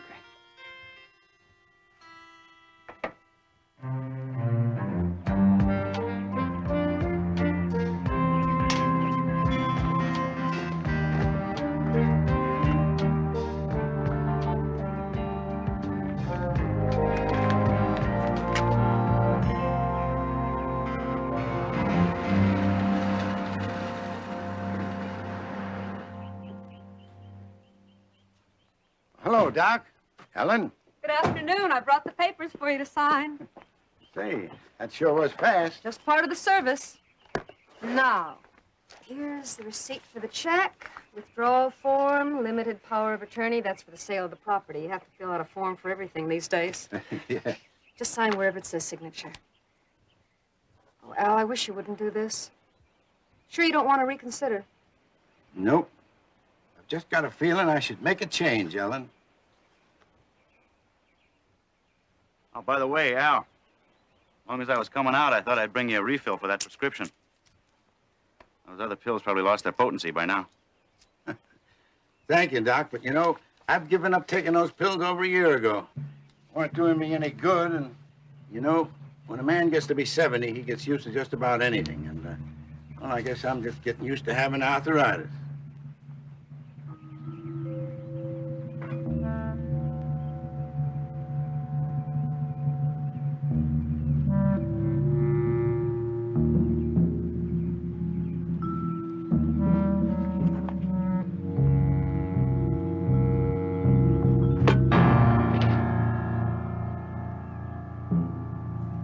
Take the body out of the pen. We'll put him in with Toby.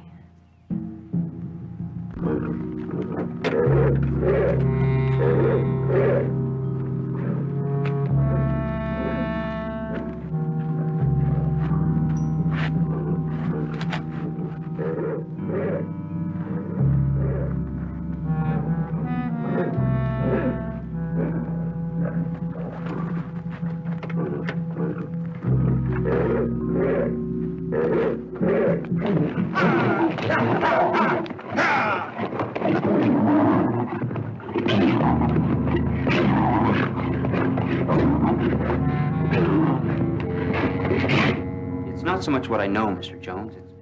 It's what I feel. They're little things, but they bother me.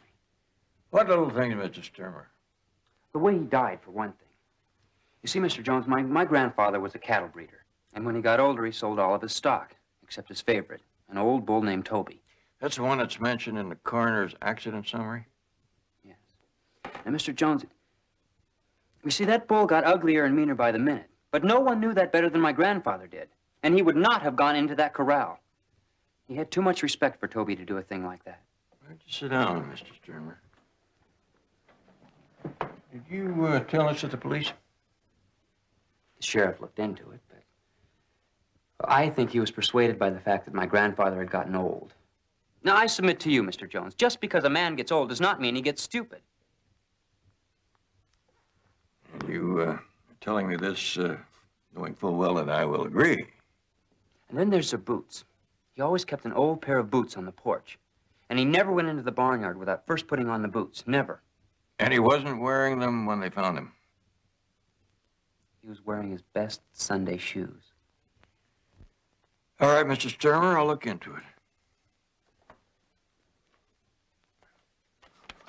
In there you'll find your retainer, the keys to the house, a letter to his bank, and a letter to the sheriff in Culverton. Good luck, Mr. Jones. Thank you.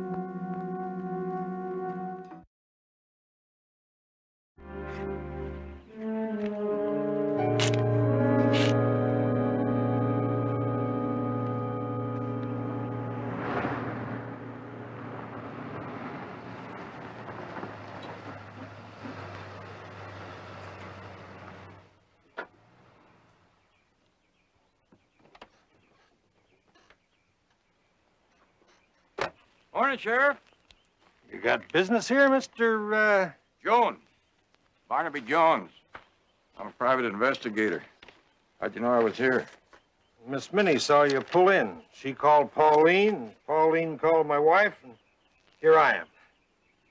That's better than a burglar alarm. I don't know what you expect to find here, Mr. Jones. Neither do I. I couldn't find anything to warrant any further investigation.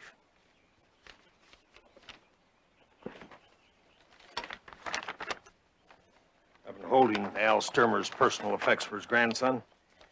If Ralph can trust you, I guess I can. Sign here.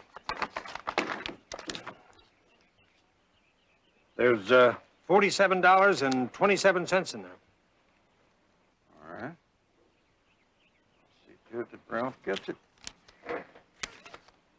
Oh, here's some mail. Mr. Sturmer's must have arrived the day he died. I found it over there on the table.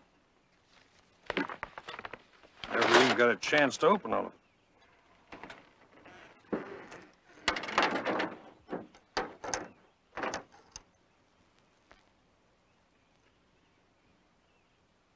You have these in his pocket?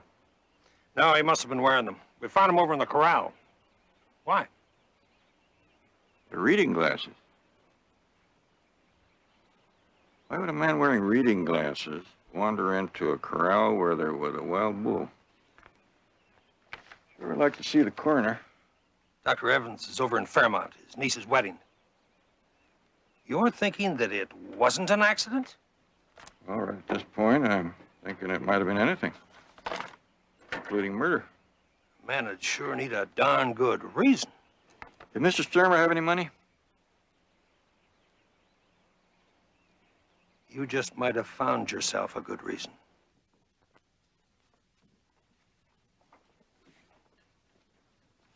Oh, thanks, Gail. You're welcome. Whatever you want to know should be in here, Mr. Jones. Some of the things I want to know can't be reduced to figures. Alfred was a very old and dear friend. Oh, here it is. His balance was a little over $800. That, of course, will go to his grandson. $800? Is that all? If there's any question, his grandson is welcome to an audit anytime he likes. No, I'm just surprised, that's all. Would you put these back in the vault, Gail? Sure. Thank you.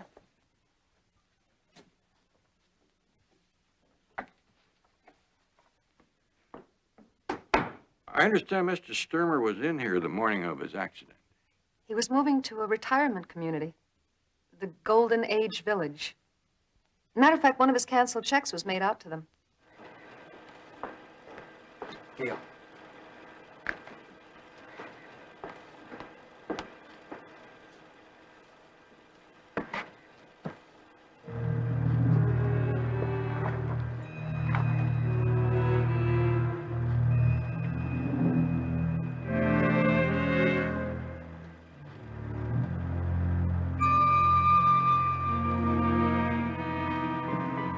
Those are Miss Blaisford's special investment accounts.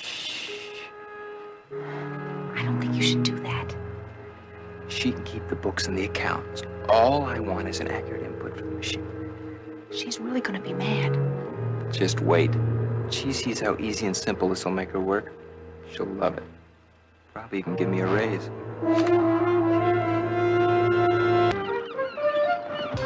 The shuffleboard is down there by the jetty. Are you the shuffleboard type? Well, not so you could notice Well, it. there are the tennis courts and badminton, and of course, sailing. Yeah, that's very nice, but... Oh, we have everything here, from barbecues to ballroom dancing. And if you don't dance, we even have classes to teach you. Well, I can manage a few steps. Oh, well, if that doesn't interest you, we have bridge clubs and chess clubs and backgammon clubs, camera clubs, but best of all, friends. We're just one big happy family. Are you married, Mr. Jones? No, I'm a widower. Oh, well, a handsome man like you will find a great deal here to occupy your time. Mrs. Porter, what I came out here for was some information. About Mr. Alfred Sturmer, hmm? I'll bet you thought I forgot. Oh, I was very sorry to hear about his death.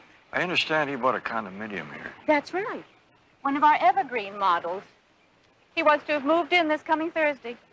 What would his payments be? Well, he paid $8,000 down, and the rest, $72,000, was due the day he moved in. I made the sale, handled the papers myself.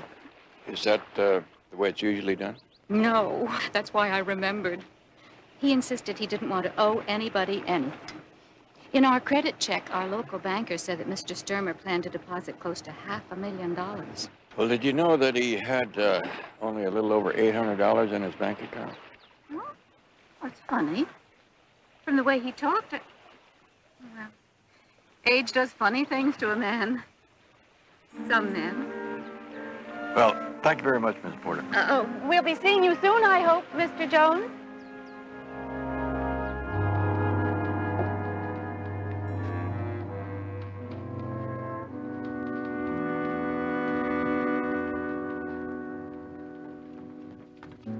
I'll put those back in the vault. Why are they out here? I'm sorry, Miss Blaseford. Bert was putting the accounts into the computer. After I distinctly told him... Gail, that young man of yours is not to be trusted. Where is he? I don't know. He had to go on an errand. I'll put these back.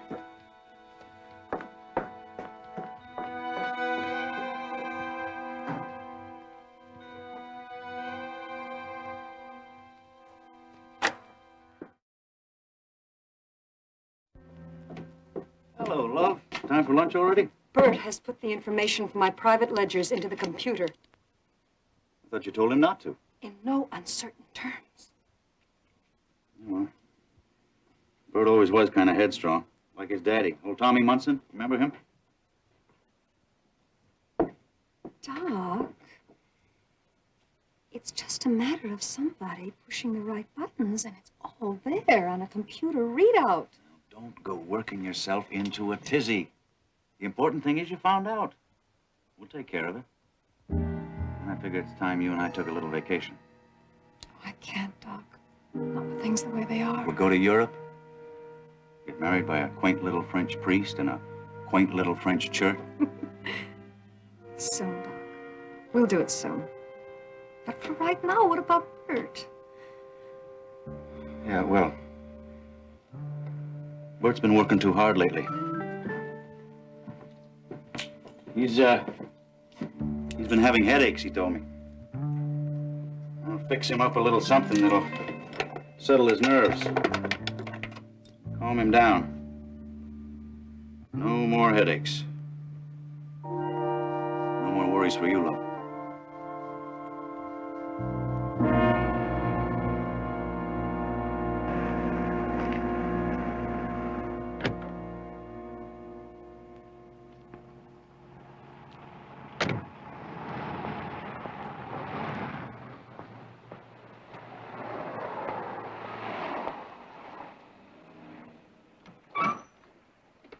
They close at noon on Saturdays.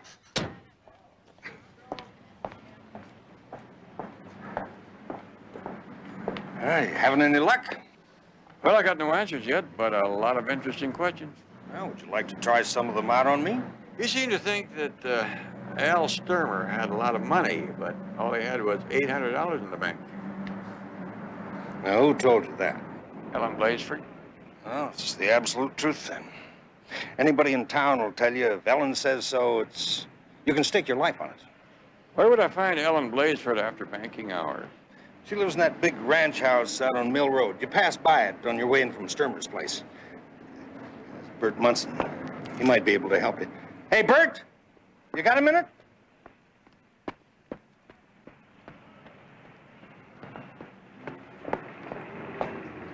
Mr. Jones here needs some information on Al Sturmer's account.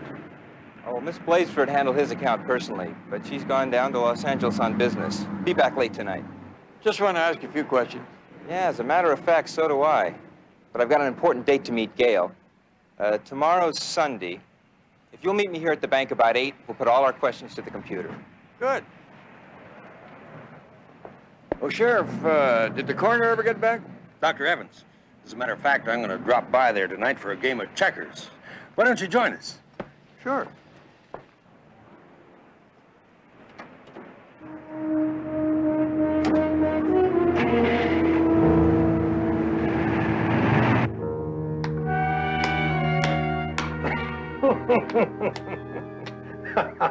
You know, the way you play checkers, you should have been a second-story man instead of a county sheriff. How about you, Barnaby? No, thank you. I don't think I could concentrate after reading this. Dr. Evans, I find a couple of disturbing things in your original notes that do not appear in the accident summary. Disturbing? How? Well, your description of the blow that was the cause of death, blunt depressed posterior skull fracture 7 centimeters in diameter. That doesn't sound exactly like the type of injury that would have been inflicted by a rampaging bull. Oh, Mr. Jones, in an accident like this, it's difficult to determine exactly which injury was the true cause of death. And according to your report, the scalp area in the vicinity of the wound was impregnated by a white powder. Did you analyze the powder? Didn't have to. It was quicklime. There was a whole barrel of it up around the side of the house. I don't have to tell you there's 100 uses for it around a country place. That's true, Doctor. But never around a corral, unless you want a dead animal.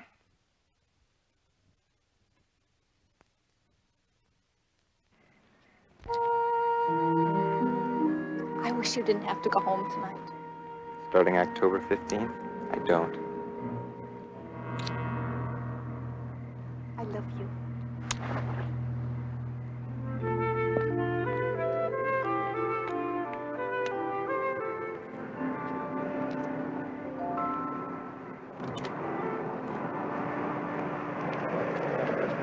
Hey, Bert. Hey, hi, Doc. Hey, get in, will you? Ellen wants to talk to you.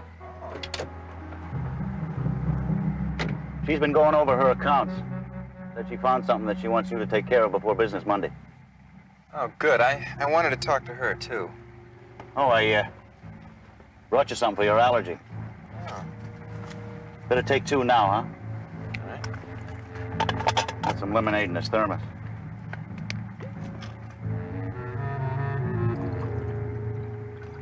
Thanks.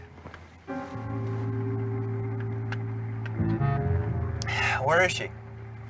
Just relax, son. We'll be there before you know it.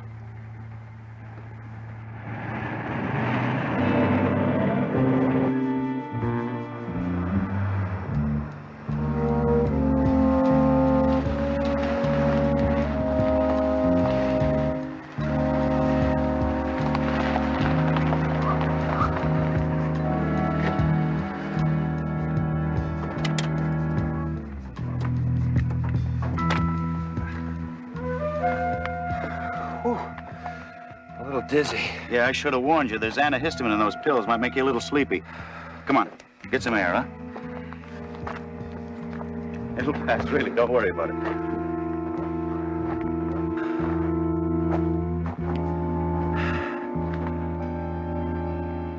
Miss Blazeford, what are we doing here? It's a surprise, Bert. A wedding present. This piece of land. I remember you saying that you liked it. How did you know about the wedding?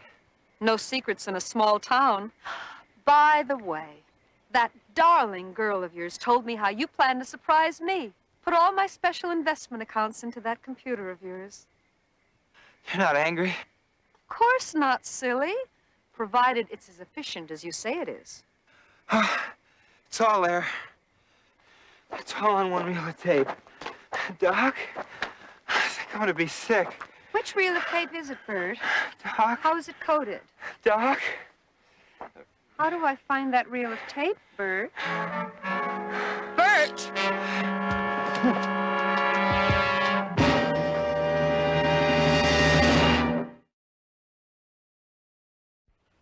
Good morning. Good morning, Mr. Jones.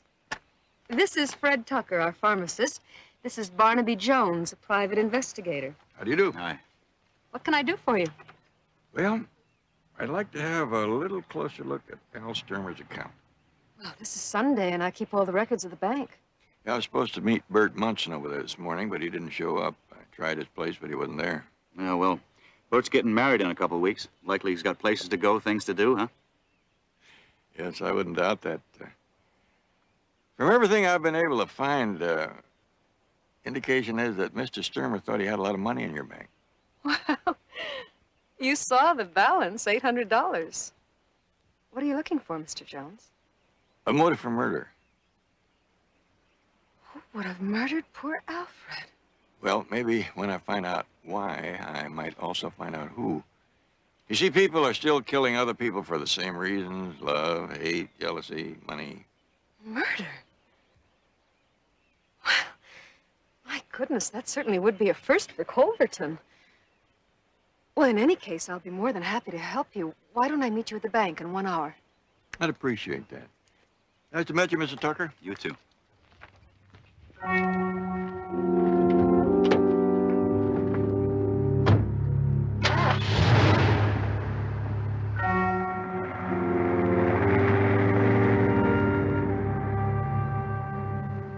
Goodness. He's one loose end I'm afraid is going to give us a bit of trouble. Don't you worry, love. Mr. Jones gives us any trouble, I can whip up just the cure for you. You're too good to me, Doc. You're just too good to me.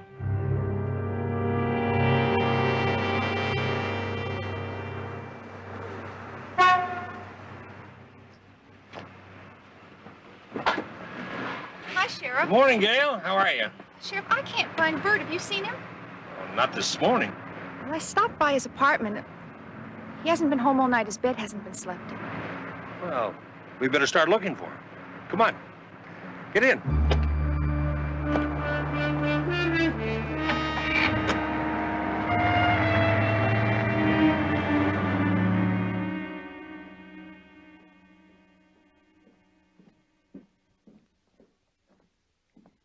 Mr. Jones, these records cover every transaction between Al Sturmer and the bank for the last 10 years. Do you need to go any further back than that? He made some rather heavy withdrawals over the last 4 years. And some sizable deposits. Mr. Sturmer was a very successful man. Big withdrawal. There's one for $151,000, $73,000. Altogether, they come to well over $500,000. I wonder what he did with all that money. Well, you never could tell what Alfred was up to. Could be he buried it someplace. You mind if I borrow these for a few days? I certainly do. They are the property of the bank. Well, I wonder if I could have copies. I saw a machine over there. Of course. Oh, could I make a collect call on your phone, please? Go right ahead. Thank you.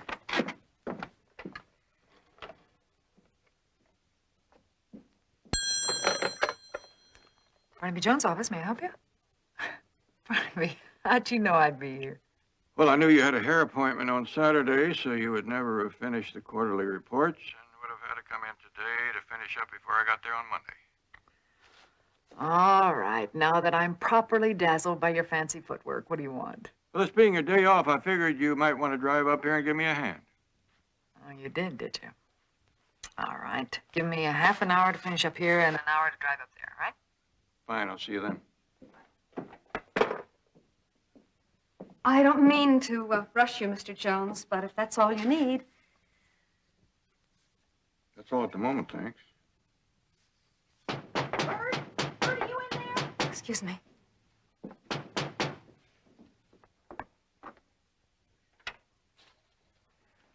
Oh, Miss Blazeford, I've been looking for Bert, and when I saw Oh, that he's you not were here, Gail. Good morning, Sheriff. We looked all over town for him.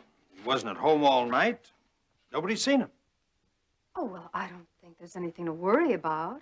Maybe he just drove into Los Angeles for the day. He wouldn't do that without telling me. We were supposed to talk to the minister at 10:30. Well, he was supposed to meet me here at 8 this morning. Well, it's a little early to call it a disappearance, but it's not like Bert. He'd have left word with somebody. I agree. And when an officer of a bank disappears, people do conjure up all sorts of reasons. What are you suggesting? Nothing. Nothing at all. But I would like you to stay and run a few things through the computer for me. Just a precaution. I'm sure the sheriff will find Bert.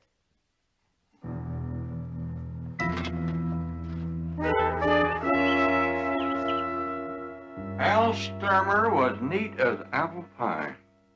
Oh, place for everything and everything in its place. There's one thing missing. What's that? $520,000. Oh, maybe he wasn't as neat as you thought he was. Maybe if you went through all those drawers and took out the papers, you might find it stuffed away in there somewhere. $520,000 in there? Or a note or receipt that indicated where it went. Yes, sir.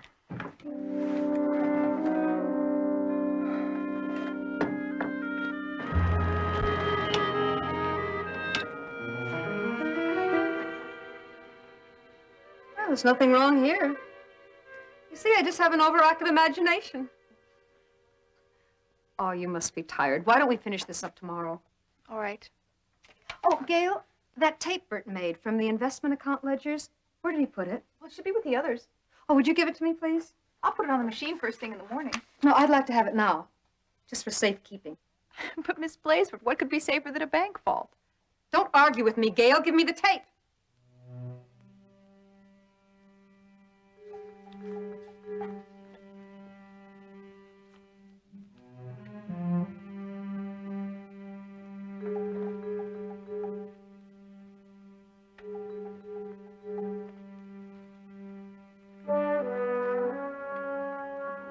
Here you are. Thanks. Would you lock up on your way out? Sure. Honey, don't worry about Bert. I'm sure he has a very good reason for not being here.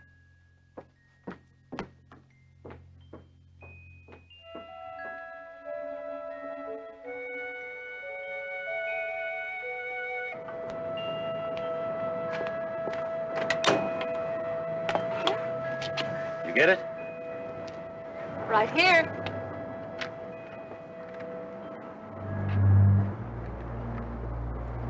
This is a brand new reel of tape. Box hasn't been opened yet.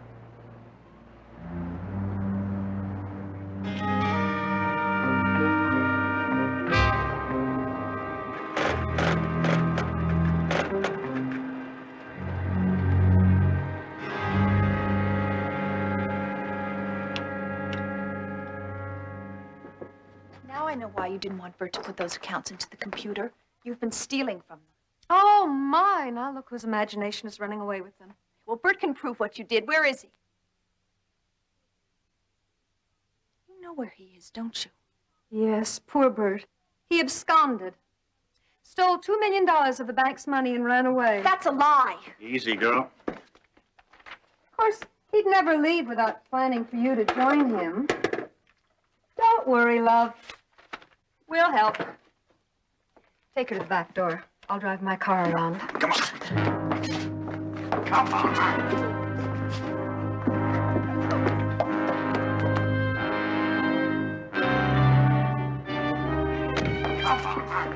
It's the sheriff. Put her in the vault.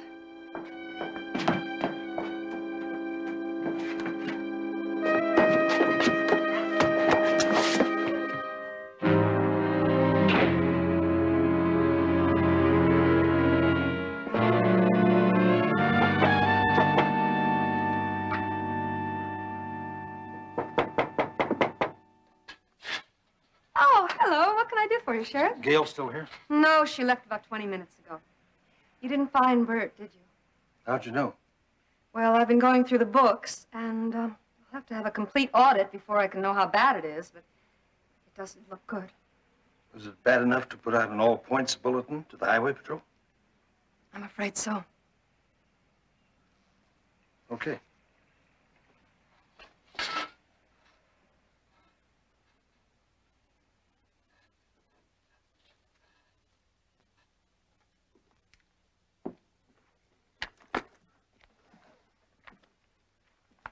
Oh, now, don't worry, love.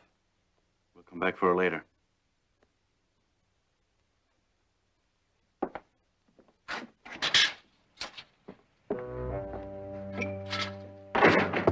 Please. Let me out, somebody. Please.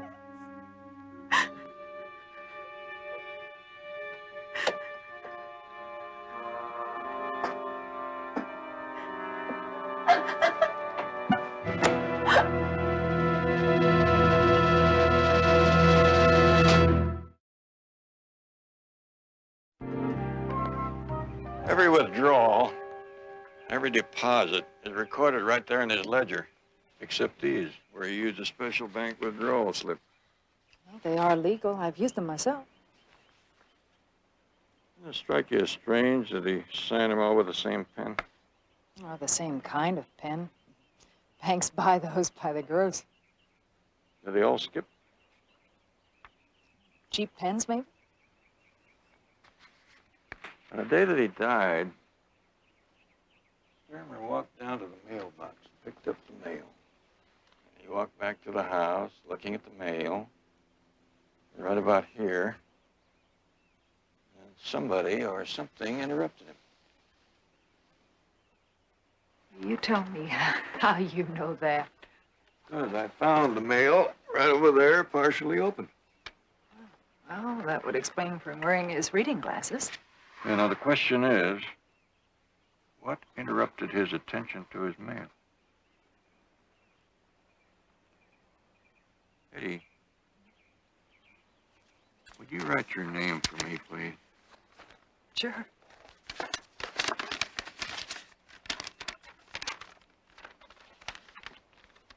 Right there.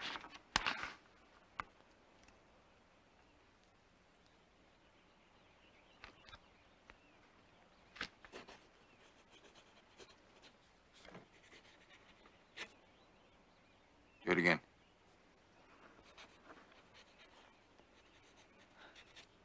More.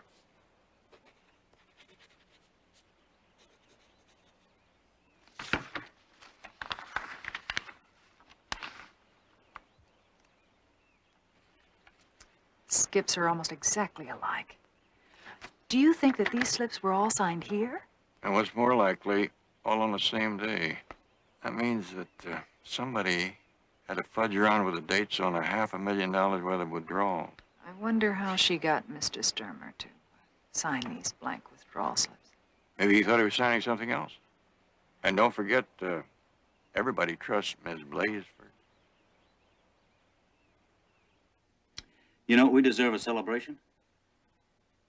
Everything's going along perfectly. Oh, Doc. It's gonna be so grand. You were right, as usual.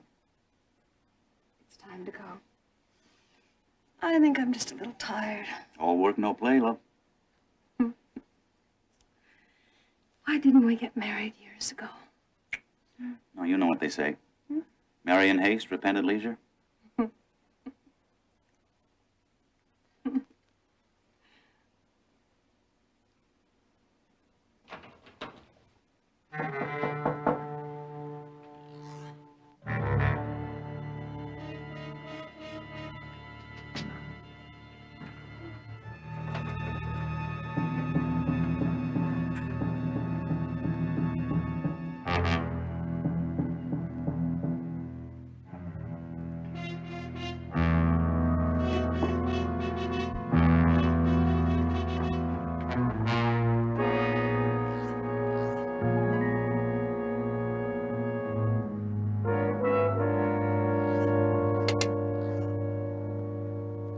Looks like they're on their way down to the sheriff's office.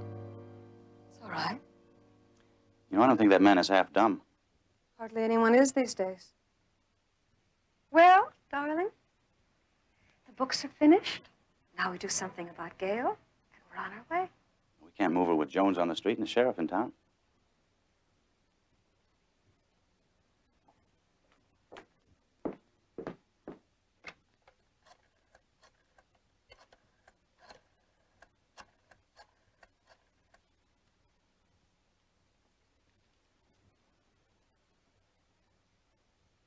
Hello, Sheriff. This is Ellen Blazeford. I was wondering if you could come out here to my place. I have something I'd like to show you. Fine. Oh, and if you run into Mr. Jones, would you bring him along with you? He is? Well, that's very convenient. Yes, it concerns Arthur Sturmer's estate. I may have an answer for you. All right, I'll expect you. Bye. You are a prize, sweetheart. You are a prize. Have you prepared for Gail?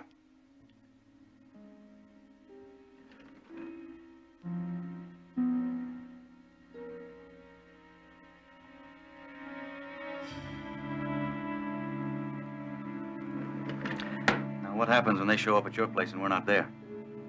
I'll take care of that. You let me know when they leave town.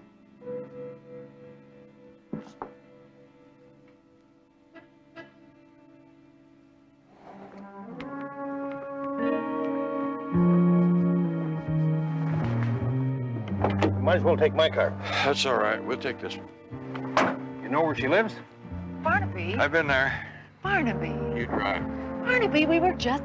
That's the trouble working with relatives. They don't know how to take orders.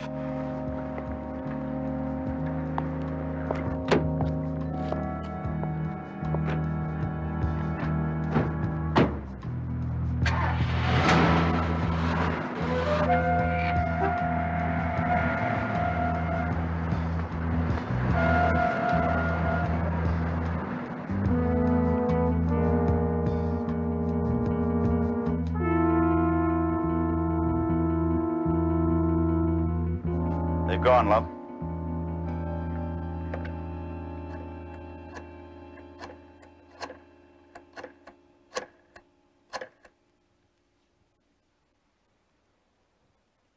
Hello, this is Ellen Blazeford. May I speak to the sheriff? Oh, that's too bad. Well, if he calls in, would you tell him that I had to go and pick up some information? And if I'm not at the house when he arrives, tell him just to wait. I should be back in a little while. Thank you.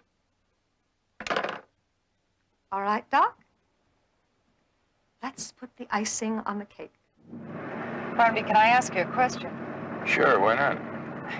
Well, we drove past her home on the way into town, and there was no one there. We didn't see her car on the road on the way back, so what's your question? Why are we going back? We're not. You're going to turn around right up here. Barnaby, why?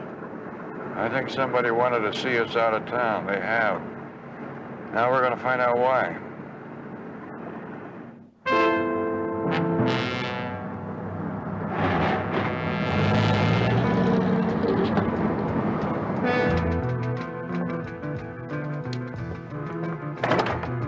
Please let me out! Please! No! No, please don't! No, stop, please! No! Anna, what are you doing to me? We're going to take you to see Bert, dear girl. You do want to see Bert, don't you? Where's Bert? What have you done to him? Stop it! Yes, stop it. You're only making it harder on yourself. No! No reason for you to feel any more pain than Bert did. You killed him! No!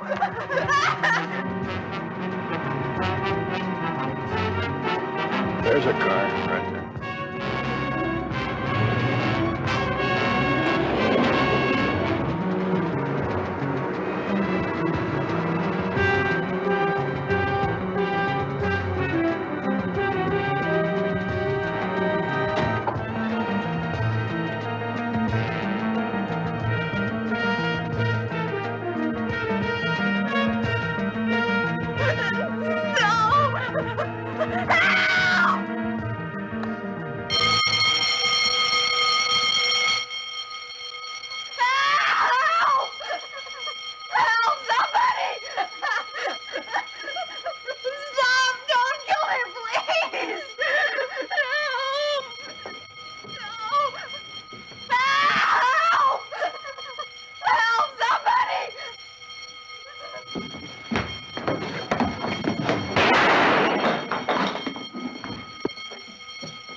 again, Doc.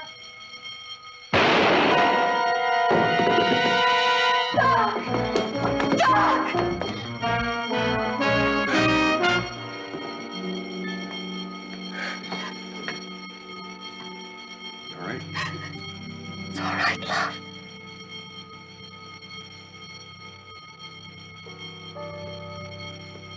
I told you we should have gone a long time ago. No, you wanted more, always more. I could have been content with a lot less. I always knew greed would be your downfall. Don't you agree, Mr. Jones? I guess I belonged in there somewhere.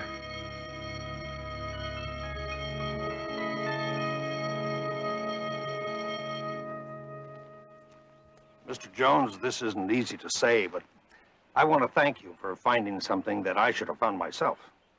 Well, I wouldn't take it that way. Let's just say that it's easier for a stranger to suspect someone of murder than for you to suspect your own friends and neighbors. Yeah, but I'm having a little trouble believing it. Poor Bert. Of course, Ellen is trying to blame it all on Doc. How is he? He'll recover. But he's as crazy as a bedbug.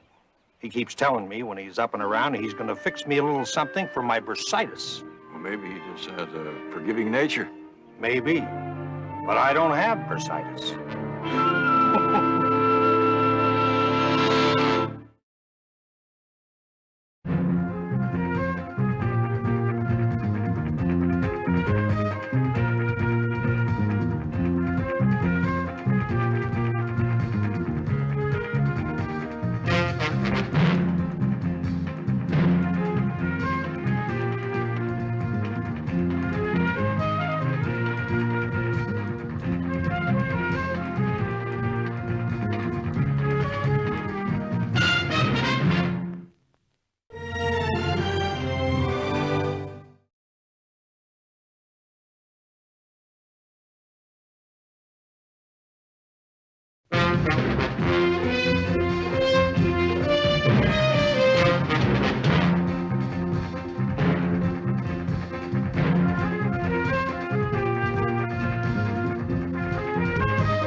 Barnaby Jones, starring Buddy Ebsen.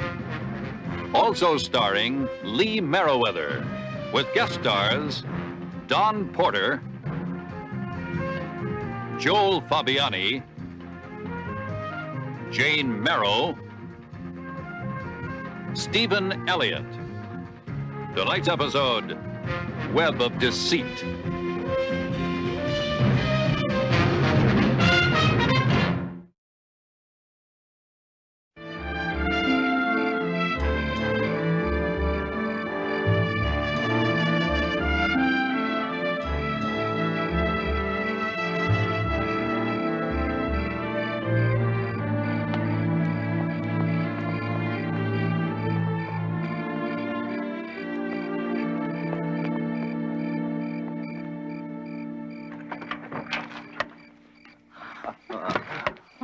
I was beginning to think you forgot.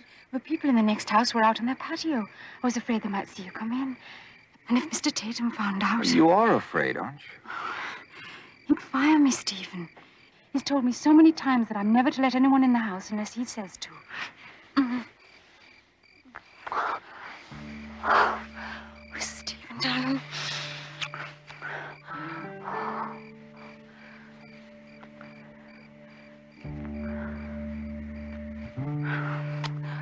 Oh.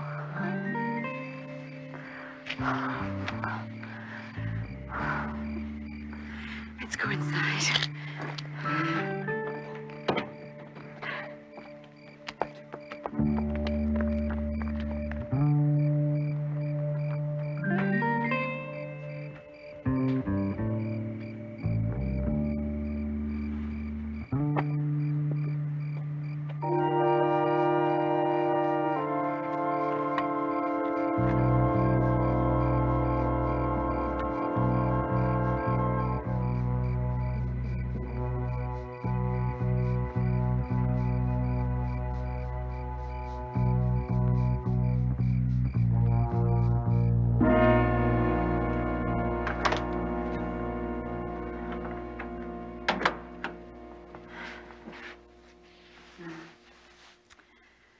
won't be back until 11. 2 heavenly hours. There's no chance the cook will come home, is there? Mm-mm. She has a sister. She stays with her on nights off. This calls for champagne. Where does he keep it? He doesn't. Would 12-year-old Scotch be acceptable? Only if there's some sort of snack to go with it. I'll see what there is in the fridge. I'll get the drinks. The drinks are in the living room.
You were famished.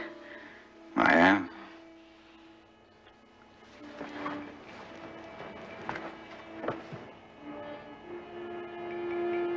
It's Mr. Tatum. Oh, Stephen, please hurry. Please. Now, don't worry. He won't see me. I'll call you tomorrow.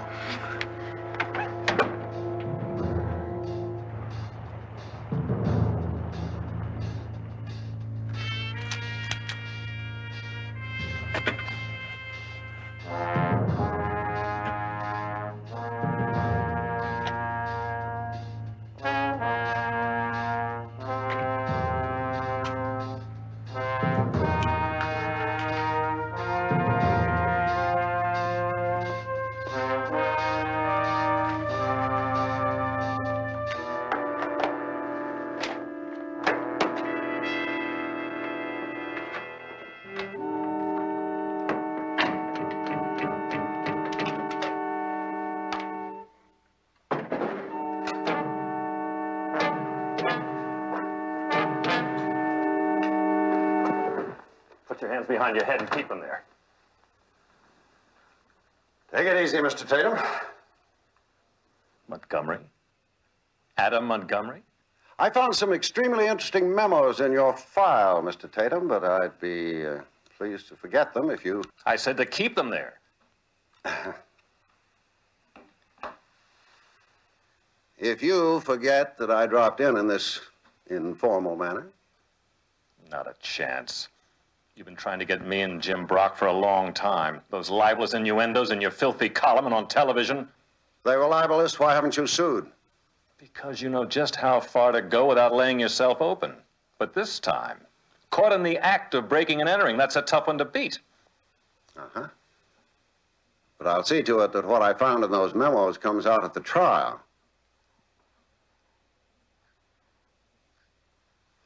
Looks like a standoff, doesn't it? I've got a better way to get you off my back. I surprised a prowler here, and I shot him. Didn't recognize him in the dark as the famous Adam Montgomery.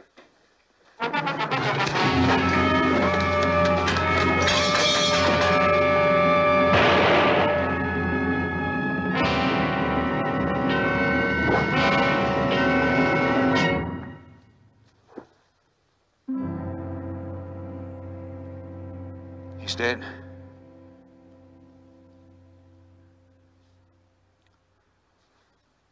He shot himself. Suicide? The maid. She must have heard.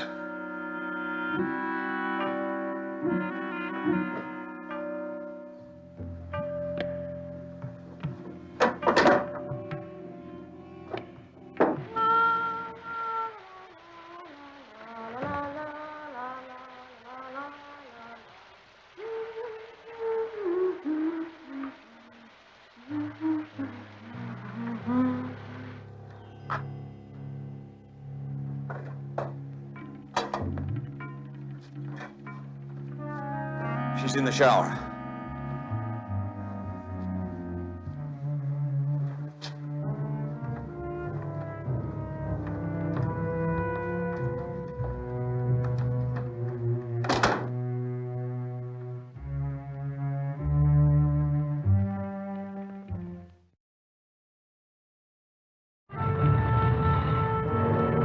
But I'm positive it wasn't suicide, Mr. Jones.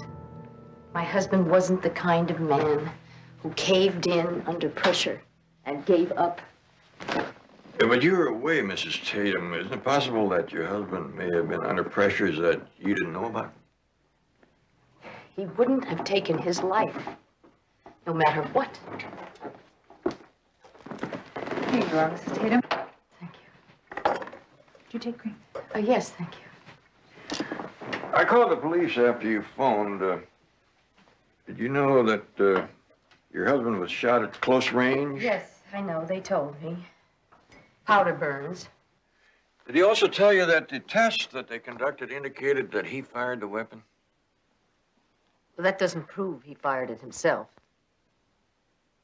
I was in Europe. It's the first time we've ever been apart for more than a day or two. We planned to go together, but he couldn't make it because Why not, Mrs. Tatum? some sort of crisis in his work. Have any idea what the crisis was? He never talked to me about business. But it did seem to help to have me around. Did he ask you to call off the trip? No, on the contrary. Well, we arranged to travel with another couple, and he insisted I go. He said he was going to catch up with us. And then when he called me that day... He called you in Europe. It was 3 hours before he was shot. To tell me that he was flying over the next day to join us. Would he have made that call if he had suicide on his mind? Did you tell all this to the police? Yes. Well, they consider the physical evidence conclusive. Well, maybe it is. Maybe I'm grasping at straws and wishful thinking because I feel so terribly guilty. It's strange, isn't it? When someone we love dies. We always have those irrational feelings of guilt. Why not irrational if it was suicide? It's my fault. I should have been here when he needed me.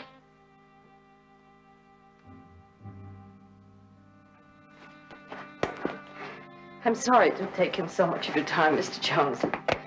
It was clear from the start that you'd already made up your mind. That's pretty close to the truth, but one way to prove you have a mind is to be able to change it.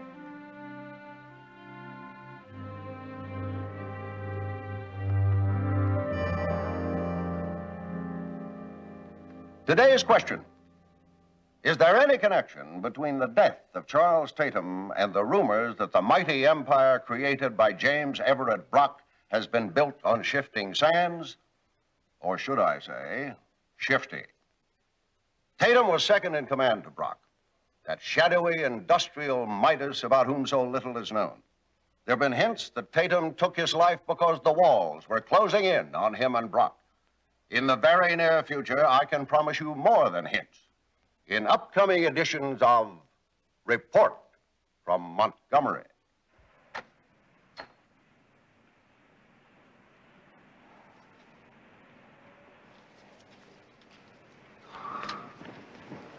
Adam?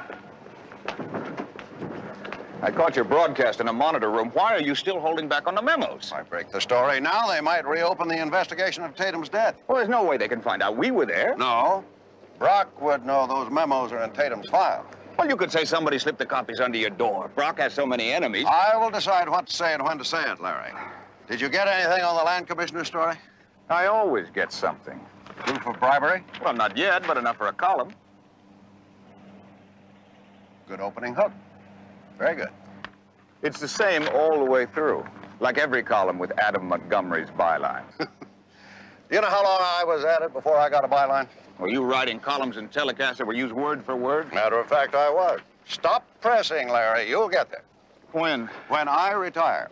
It'll be a report from Larry Coulter then, and you can have that in writing. Have you seen the Tatum maid? Now, why would I see her? Because a jilted girl with a broken heart might start crying on somebody's shoulder. The less she says about you, the better. What can she say? A man she knows as Stephen Chadway, address unknown, was in the house? Do you have your phone number? I'll change it. Phone numbers can be traced. See her, Larry. Make sure.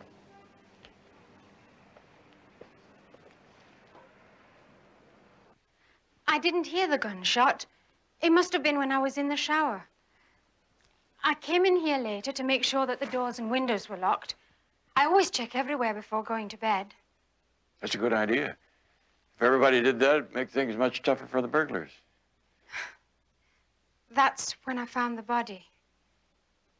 It was there. According to the police report, it was a cook's night out and you were home alone. That's right. No visitors earlier in the evening? I'm not allowed to have any guests. Mr. Tatum was very strict about that. Well, that's very strict indeed. What if an old friend dropped in and unexpectedly? I don't have any friends. Pretty girl like you, I would think that you would have a boyfriend. No. I would think they'd be swarming around like bees in a field of clover. In the police picture of this room, it seems to me that 2 of those glasses were missing. Yeah, that's right. Oh, yes, I put those back the next day. They were in my room. 2 glasses? I had a glass of ginger ale in the morning and another one in the afternoon. And you came all the way out here to get them. Isn't there any ginger ale in the pantry near your room? No, we don't keep any there. I have an appointment with my attorney, Mr. Jones, but I can cancel it if you want to talk to me. Oh, no, Mrs. Tatum. I just want to speak to you a couple more minutes. Thank you very much, Miss Paget. I'll be in my room if you want me. Thank you. According to the police report, there was nothing missing. That's right. I checked carefully. Oh, one thing you might not find in there is a file box was over here. Mr. Brock had some of his men pick it up after the police investigation was completed. After the police investigation? Was James Everett Brock? My husband worked for him. Any idea what was in the file? Just business papers, I suppose. Well, thank you very much, Miss Tatum. I won't take any more of your time. Oh, do you happen to have any ginger ale in your pantry? Oh, yes. I can have Hillary bring you a glass. No, thank you. But I would like to use your phone. Oh, yes, of course.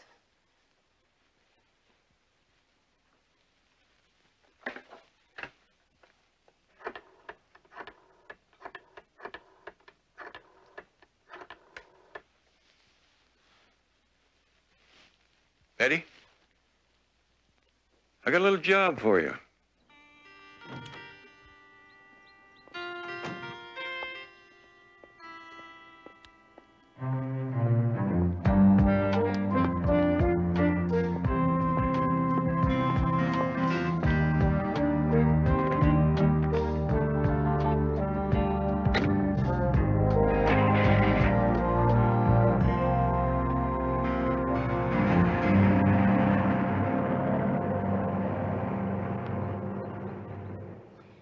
Leaving now. Stephen, I'm worried. I'm sure he suspects somebody was here that night. What's his name? Barnaby Jones. And if he finds out I've lied to him, There's no way he can prove it. Mrs. Tatum would fire me. I'd lose my work permit, have to go back home. Maybe we'd better get together and talk about this. I still think it'd be best if I were to tell her the truth now. No. See if you can get the afternoon off. But Stephen, Do as I say. Call me right back, huh?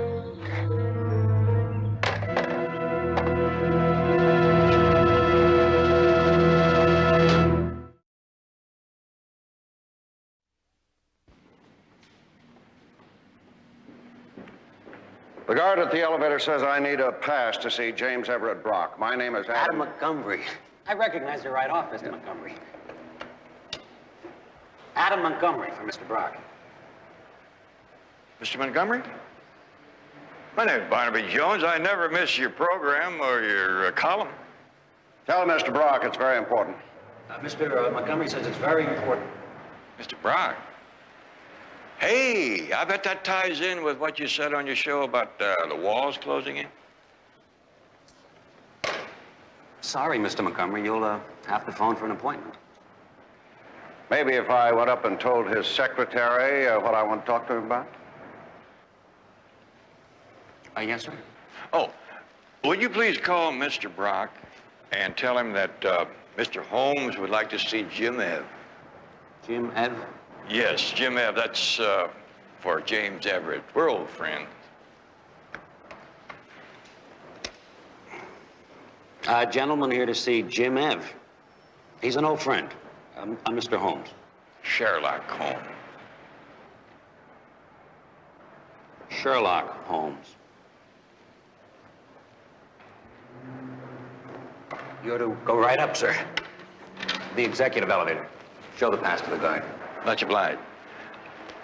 Nice to have seen you, Mr. Montgomery.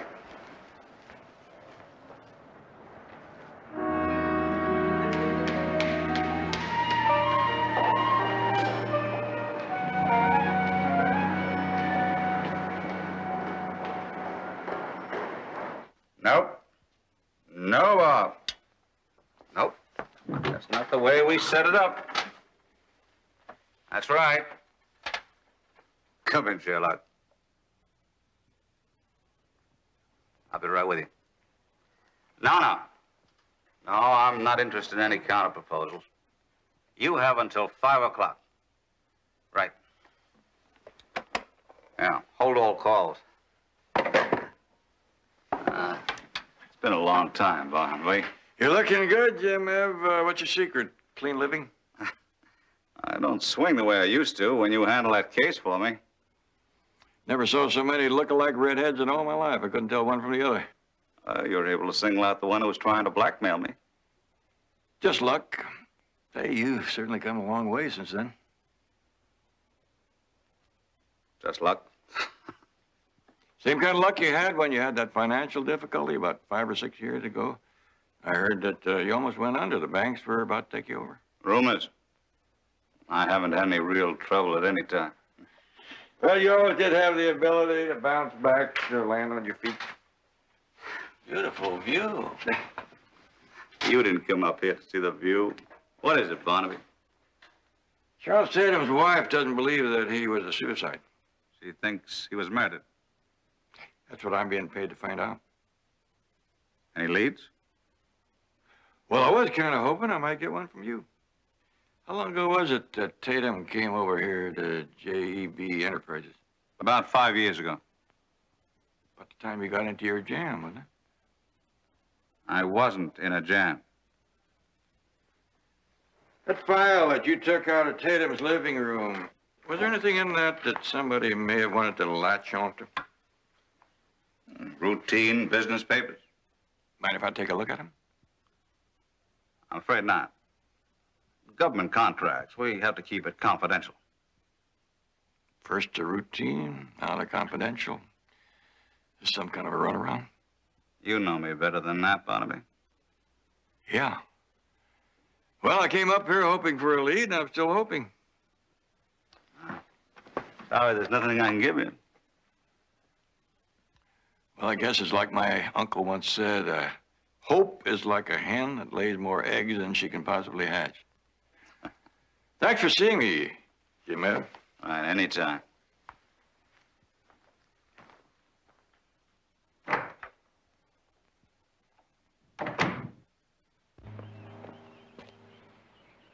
Stephen, why were you so anxious to keep me from telling Mrs. Tatum? Well, you're the one who said she might fire you. Yes, but then I said I thought it would be best to. Hillary, tell me exactly what Barnaby Jones said.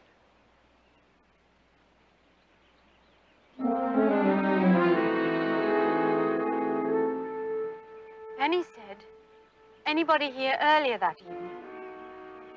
Stephen, you did leave the house, didn't you? That's an odd question. Oh, darling, I'm so upset I scarcely know what I'm saying. Well, you don't think I had something to do with Mr. Tatum's suicide, do you? Of course not. You're all wound up, Hillary. Why don't we drive over to my house for a drink? I couldn't do that. It'll do you good. Hey, tonight we'll have a nice barbecue dinner, a bottle of wine. I told Mrs. Tatum I'd be back by 6. So call her and tell her you're staying with a sick friend. Hey, there's a phone over there. She's not at home now. Well, okay, you can call her from my place when she gets back.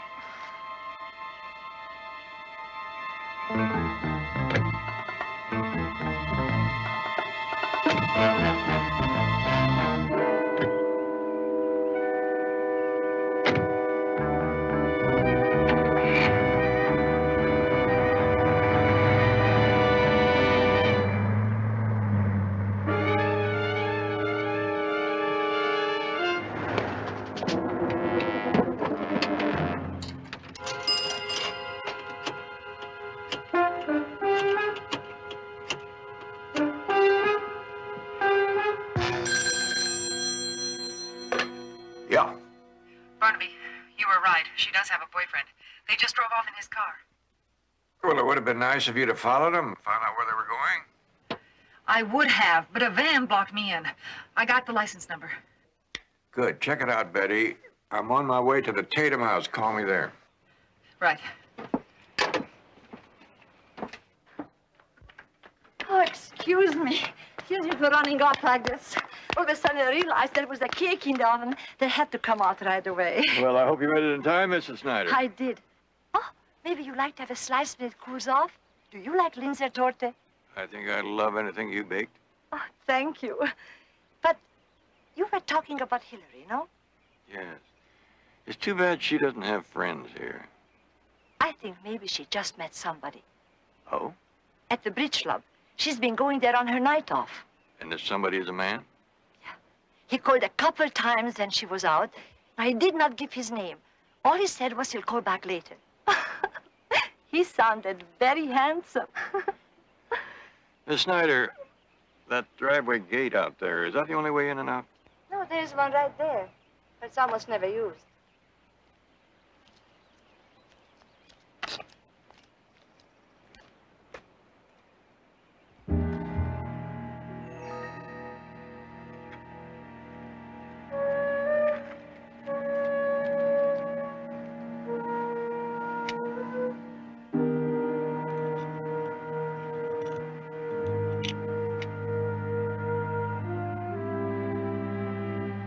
What is it? Looks like a small piece of wood. Oh, that must have fallen off a tree. Yeah, it came off a tree, was made into a matchstick. Looks like somebody didn't want this gate to latch. Now, why would somebody want to do something like that? Well, that is something that could stand looking into. Oh. A piece of broken matchstick in the latch.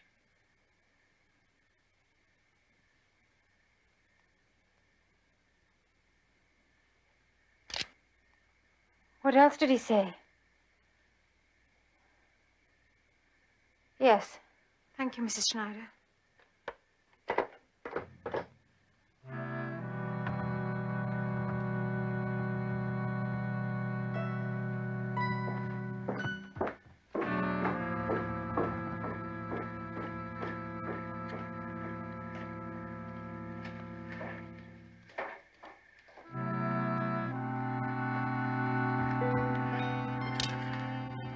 Larry? Yes? I thought your name was Stephen.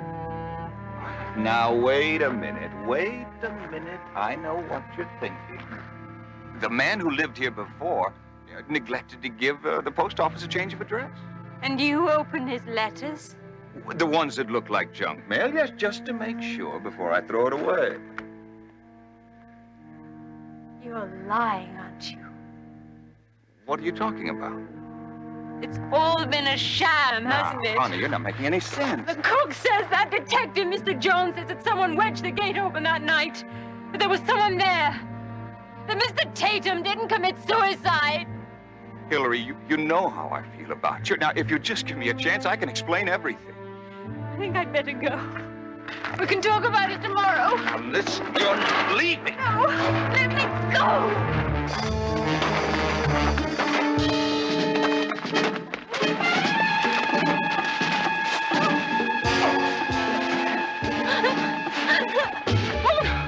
Did you tell anybody I was there that night? Did you? Good. You know, it's a shame I can't depend on you anymore.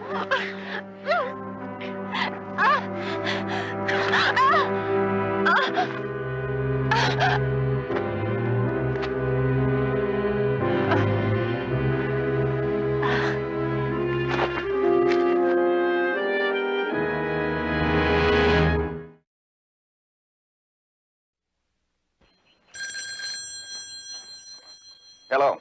Good morning, Larry. Don't you ever check with your answering service. I've been trying to get you all night. Did you get what I wanted on the land commissioner story? No. No.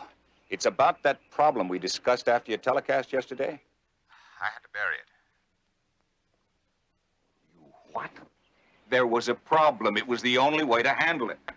Hey, wait a minute. Hey, there's a tall, gray-haired guy at the door. It could be Jones. He saw Brock yesterday. I'd better call you back. Morning. Morning. What can I do for you? Well, I hate to bother you this early in the morning, but are you Steve Chadway? Yes, who are you? My name is Barnaby Jones. I'm a private investigator. Oh, what's this all about? Looking for a young lady named Hillary Paget. Her employer called me rather upset because Hillary hadn't come home and they hadn't heard from her. Why come here? I barely know her. A friend of mine saw you two driving away from the park yesterday. She picked up the license number. The rental agency said the car was checked out to you. Oh, well, I just happened to run into Hillary yesterday. We started talking, you know? Where'd you drive her to, Mr. Chadway? I dropped her off at the bus stop. She say where she was going? Well, home, I figured. Funny she wouldn't have asked you to drive her there. It's only a few blocks from the park. It is? You never been to the Tatum house? No. You see, Mr. Jones, she didn't ask to be let off at the bus stop. I, made a play for her, and she got a little huffy, and so I dropped her off. You always leave your starter in the fire after it started? Oh, I forgot to take that out. What'd you do, plan a little barbecue last night and get interrupted by something? That's exactly what happened. But there was nobody with me, if that's what you're driving at. Well, in my line of business, you have to touch all bases. Incidentally, what's your line? I'll need that for my report. The salesman. Got a business address? You know, I'm between jobs, and I have to leave right away. I've got an interview about a new job. Oh, I just have one more base to touch. You mind looking at this?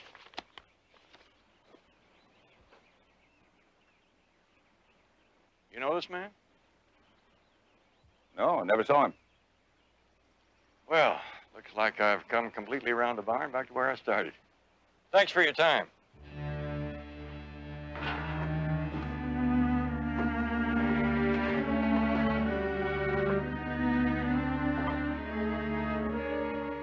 Where did you get a copy of this memo that you sent me, Montgomery?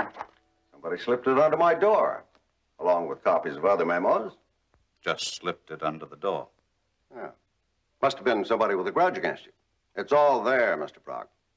It was mob money that bailed you out of the trouble you were in 6 years ago.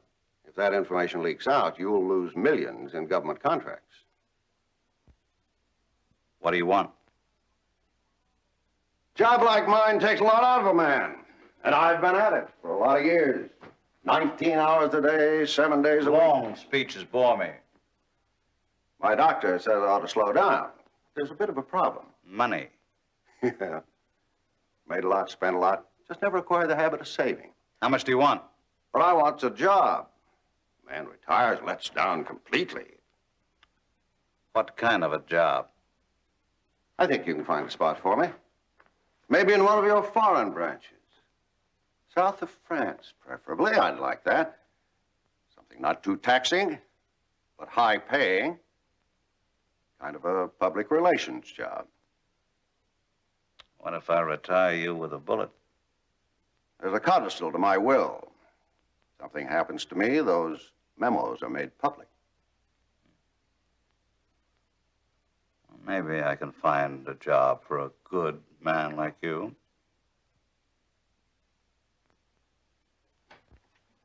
What do you have there?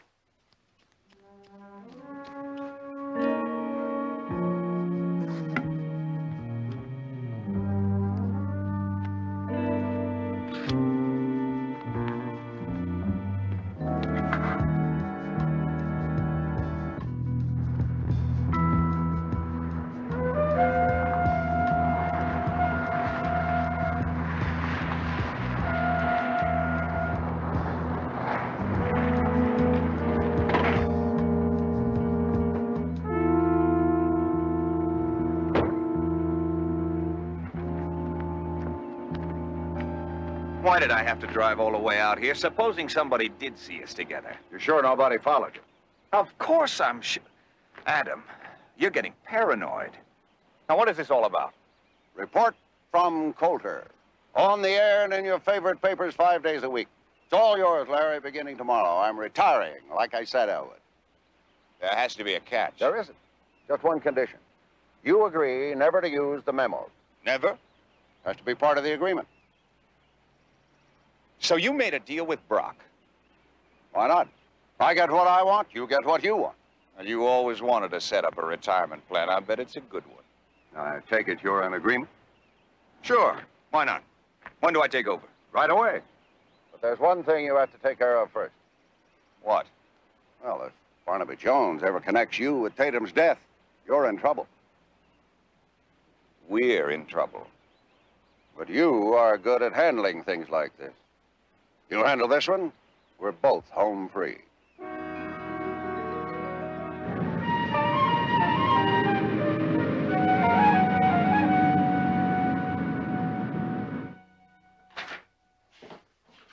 I telephoned Lieutenant Biddle, as you asked, but he hasn't received the fingerprint report. Oh, Betty, it's getting late. Why don't you go home? I'll wait for it.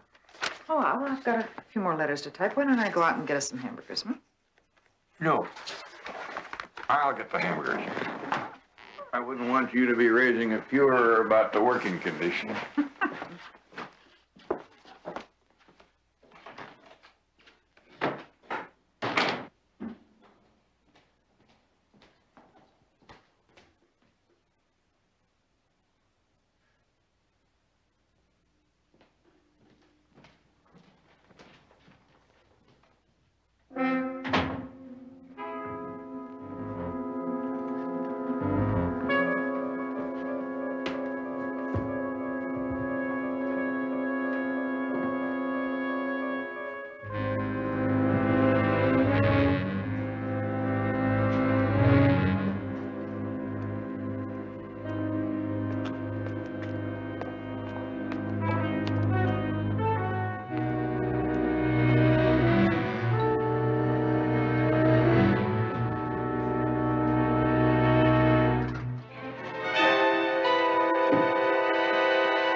Today's question: did one of the land commissioners take a bribe? You'll get the answer to that in tomorrow's broadcast. But, and this is my scoop for the day, you won't get it from me. I'll get it. After giving the matter much thought, your weary reporter has decided to retire. A man who has been my right arm for years will be taking over. Instead of telling you who he is, I'll let him make the announcement tomorrow, so that he can start off with a scoop. So Adam Montgomery is retiring. Oh. After all that talk about having Brock on his side, he quits cold without firing a shot. I wonder why. I think I have something you're going to like. What? Lieutenant Biddle got the fingerprint report. Stephen Chadway's real name is Larry Coulter.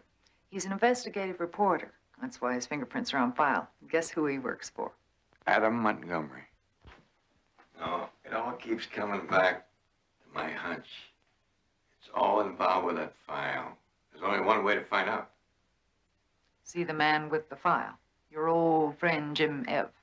How do you out-con a super con man? It's gonna be tough. Right. Thanks. Mr. Brock is busy, but if it's important, he can see you. Thank you. Oh, is Adam Montgomery still trying to crash the gate? Are you ready for this? He came back yesterday, and they said send him right up. You never know which way Jim Ev is gonna jump. If he fell in the river, he'd probably float upstream.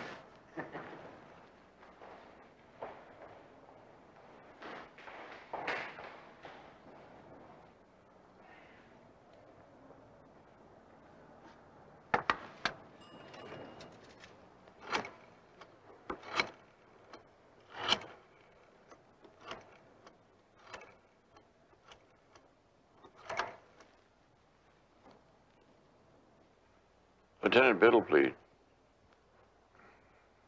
Lieutenant? Something I want to ask you. What is it, Sherlock? I have a meeting to get back to. Jim Ev, I think I can ward off some trouble for you. Trouble? Yeah, I took with a grain of salt what you said about the Tatum file. I put out the word that I was willing to pay big for information, and I got the word back. From whom? An informant. Said he knew somebody who had taken something from the file. What? I don't know. But I know what the asking price is, $150,000. Well, that's a pretty steep price for a carbon copy of a business letter. Yep, even if you knocked off a few zeros, it's too steep for me. You want to make a bid? Couldn't be anything I'd be interested in. Might be able to get the price down a little in exchange for a quick look at whatever it is. Barnaby, I wouldn't give a plug nickel for anything in that file. Well, if you change your mind, give me a call.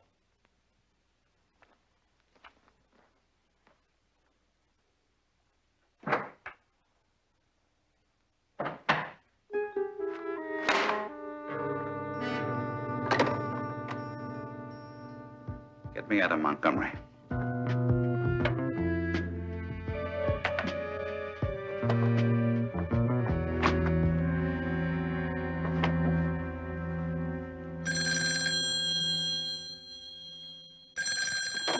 Montgomery.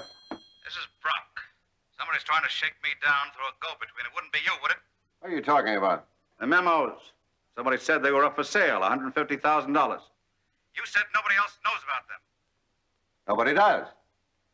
Except, of course, for whoever it was that slipped them under my door. Yes. The anonymous tipster. Well, if it wasn't you, you better find out who it was and do something about it, or our deal is off. I'll get on it.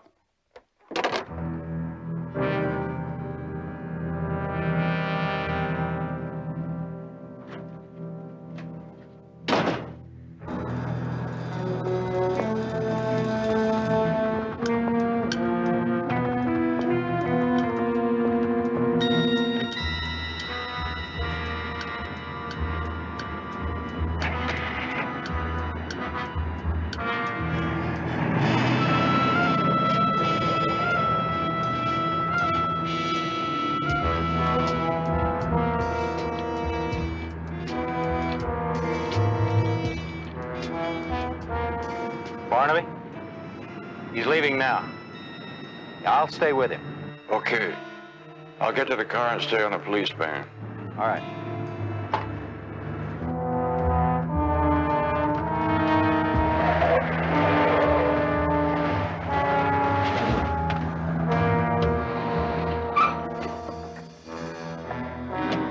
Adam, what's up?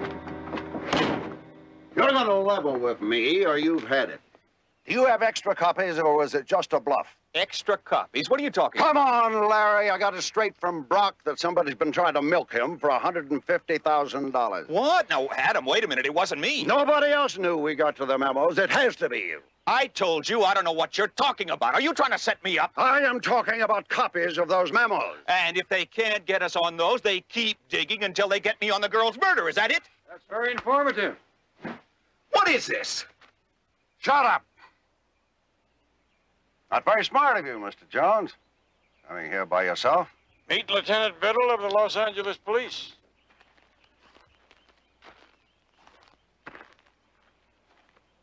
You blew it! Afraid somebody might follow me, and it was you who led them here.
Drop the gun and turn around nice and slow.